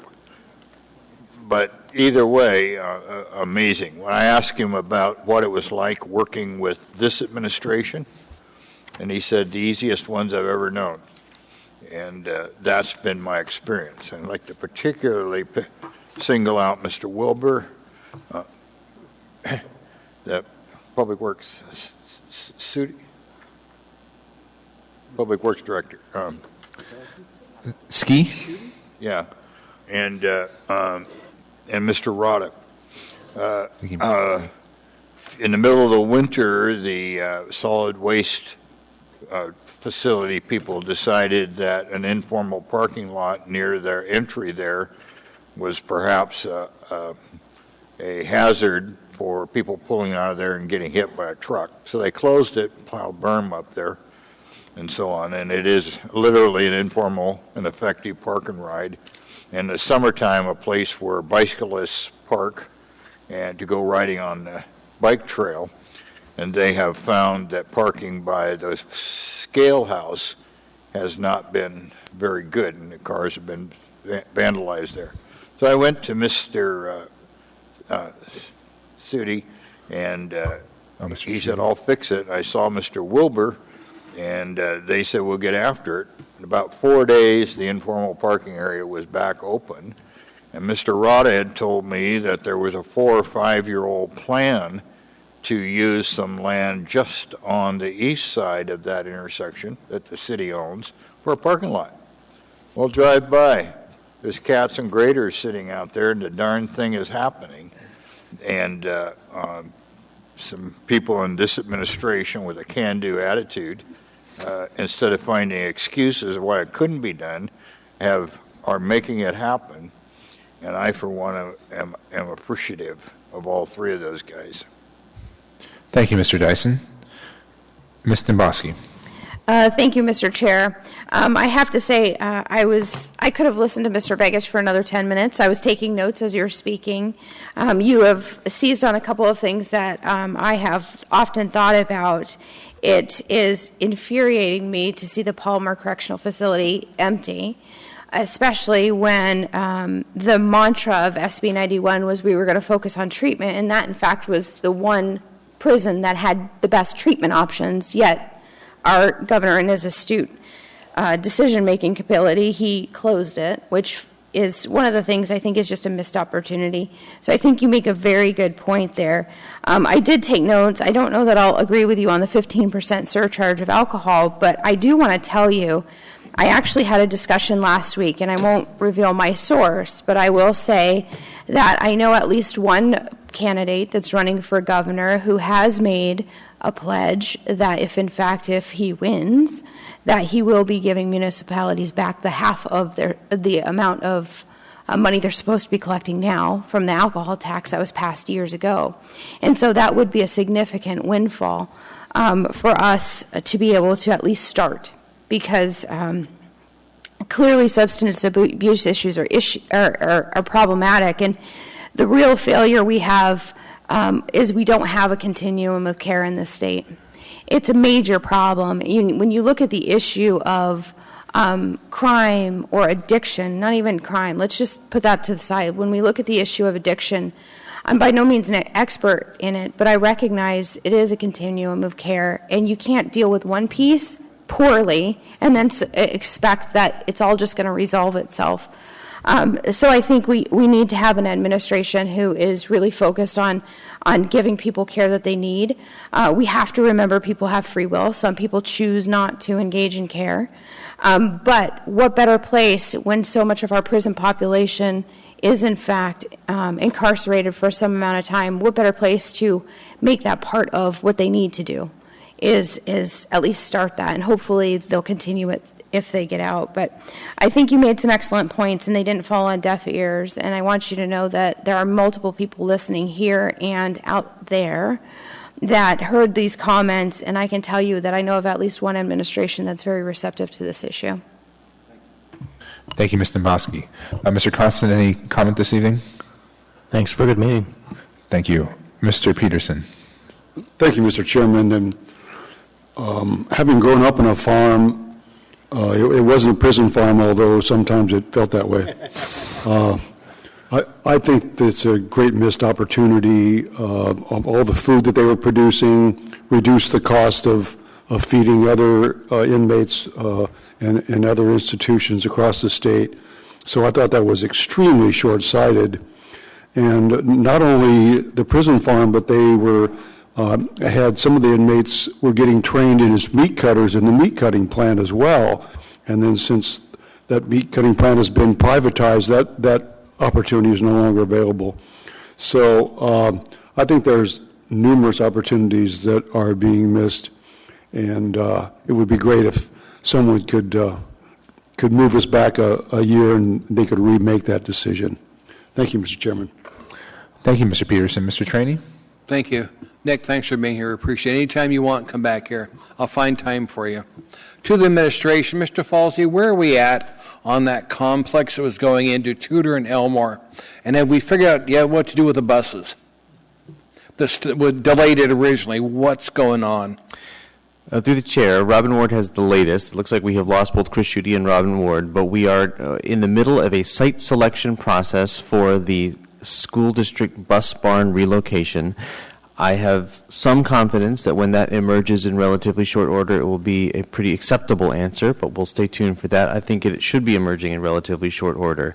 Meanwhile, the larger Tudor-Elmore development project does involve a staged construction process with a platting process, which is now well underway. We have some right-of-way issues that we need to work out with the Department of Transportation that should get the Tudor side going, and then the Elmore sort of slots in behind it. We can give you a fuller update either at the next assembly meeting or at a future work session. Mr. Chairman, if you could arrange for us within a month to have this briefing, I'd like to know where we're at, and I'd like to hear from our new health director because she doesn't seem to know a lot about it yet, and she's concerned about it. So I want to make sure, because we're moving Health and Services offices there, I want her up to date on what's going on. I will let you know that through the chair, we welcomed the health director to her first full weeks of work by having the water in the building experience a catastrophic failure. So she found a vendor to provide porta potties to the Health and Human Service building recently.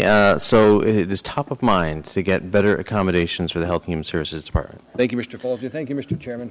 Yeah, thank you, Ms. Trini. I think perhaps we could have that discussion in Ms. LaFrance's Health Policy Committee if she so chooses. Mr. Croft. Yeah, real quickly, I wanted to just talk about three dangerous things that we're doing that I want us to stop. One is complimenting Mr. Gates. I mean, this is a public forum. This is televised, people, and it goes out, and it'll go to his head as a problem. Other people will see it and maybe hire him or offer him employment. He'll also at some point come up for a raise, and this is bound to be brought up. So you need to stop doing that. The second is bad marijuana puns, and it was an epidemic for a while. It seemed to have we seem to have weeded that out, but it's coming back, and you just need to stop. There needs to be some kind of penalty, though I'm not sure how to enforce it. But the third one is these sort of gradual limits on our authority over alcohol and marijuana licenses, and you saw some of the debate today. I think we have, in those two areas, it's not just does it fit into all these categories that change from time to time, and some are mandated by state law, and they generally capture the big aspects of what we want to limit or prevent or think about.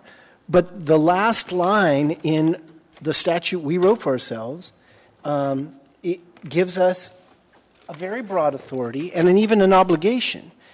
In our 108080 denial of license application, that was handed out, and I tried to put in my packet, I want to keep in my packet for these debates, the Assembly will deny an application. That's unusual language. It usually says may. It's almost,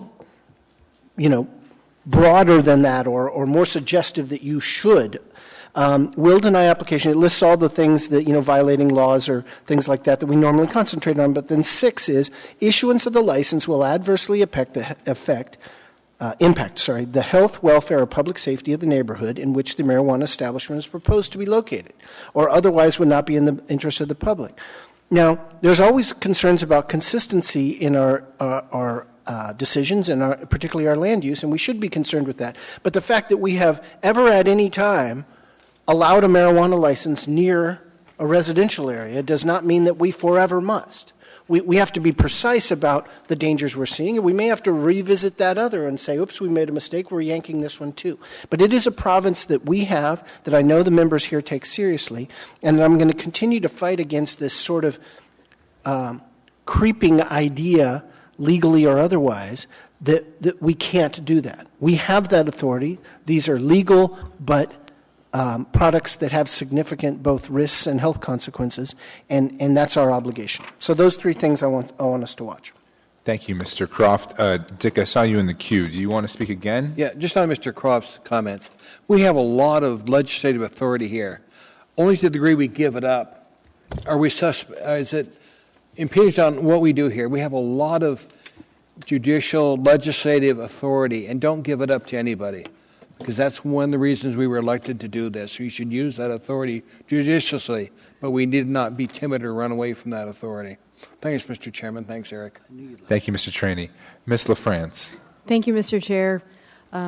No comments. I was thinking about making a pun, but no, I was kind of bowled over with all the puns earlier. Okay, good. I think that was a pun. Oh, bowled over. Oh, yes, thank you. Okay, there we go. Good. Mr. Perman? Thank you, Mr. Chair. Perhaps we could offer a joint resolution. That's old already. I'm going to adjourn this meeting. That's right. I'd like to thank my fellow members of the Assembly. It feels good to be able to say fellow members of the Assembly, and also our newest member of the Assembly. Thank you for making me not the newest member of the Assembly. I only have 3 meetings, and I thought I'd take the opportunity in these 3 meetings to say things that are on my mind and on my community's mind. And I want to refer to Mr. Begich's comments. Thank you for bringing those in front of us. The issue of the city and the state recovering the real costs of alcohol are very real. Even if we got the entire amount back, we would not cover what really are the costs in this community. And that's just the financial cost, not to say the human costs.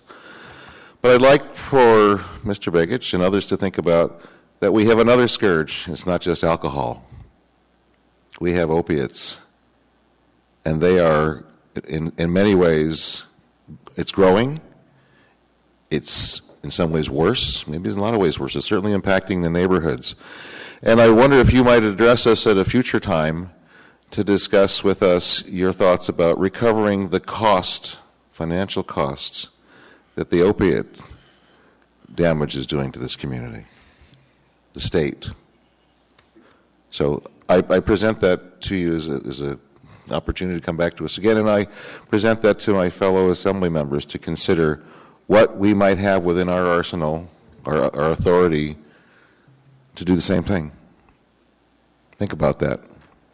Thank you. Thank you, Mr. Perman. Mr. Rivera? Thank you, Mr. Chair. So 3 quick things. So first, thank you, Mr. Begich, for so eloquently and passionately speaking on the subject. And I'd like to invite you to attend any and all Assembly Committee on Homelessness meetings. They occur on the 3rd Wednesday of the month, so the next one's going to be tomorrow from 11 to 12:30. Second is, I want to a special welcome to Ms. Borowski, and thank you for being here, even though you couldn't participate in the bulk of our debate today. But I think, at least I like to think, that the level of our debate has been escalated simply by your presence here, so thank you. And then third is, usually we're not so punchy this early in the day, but I think we are a little bit because we didn't eat dinner. So, Mr. Chair, I would like to know where you're going to take us for dinner. Thank you. I have a coupon to Qdoba. Mr. Weddleton? Nothing, thank you. Thank you, Mr. Weddleton. Ms. Sporowski? I just want to say thank you for this opportunity. As a high school student going into my senior year, this is a really big opportunity for me, and I look forward to representing the opinions of youth along with my partner, Olivia Taft. I look forward to the future with you guys, and I hope I can bring in an interesting perspective that maybe hasn't been brought in before, especially along the lines of Mr. Begich's comments. I have had experience with a lot of homelessness and alcoholism in the community, especially being growing up in Mountain View, where there's 2 brown jugs right next to each other. One just got closed down, and we've already seen a decrease in public indecency due to alcohol in my community, so that's a really positive step. So I look forward to the future, seeing what I can bring to the table and how we can work together. And yeah, thank you guys. Thank you, Ms. Sporowski. Okay, with that, I will entertain a motion to adjourn. We are adjourned.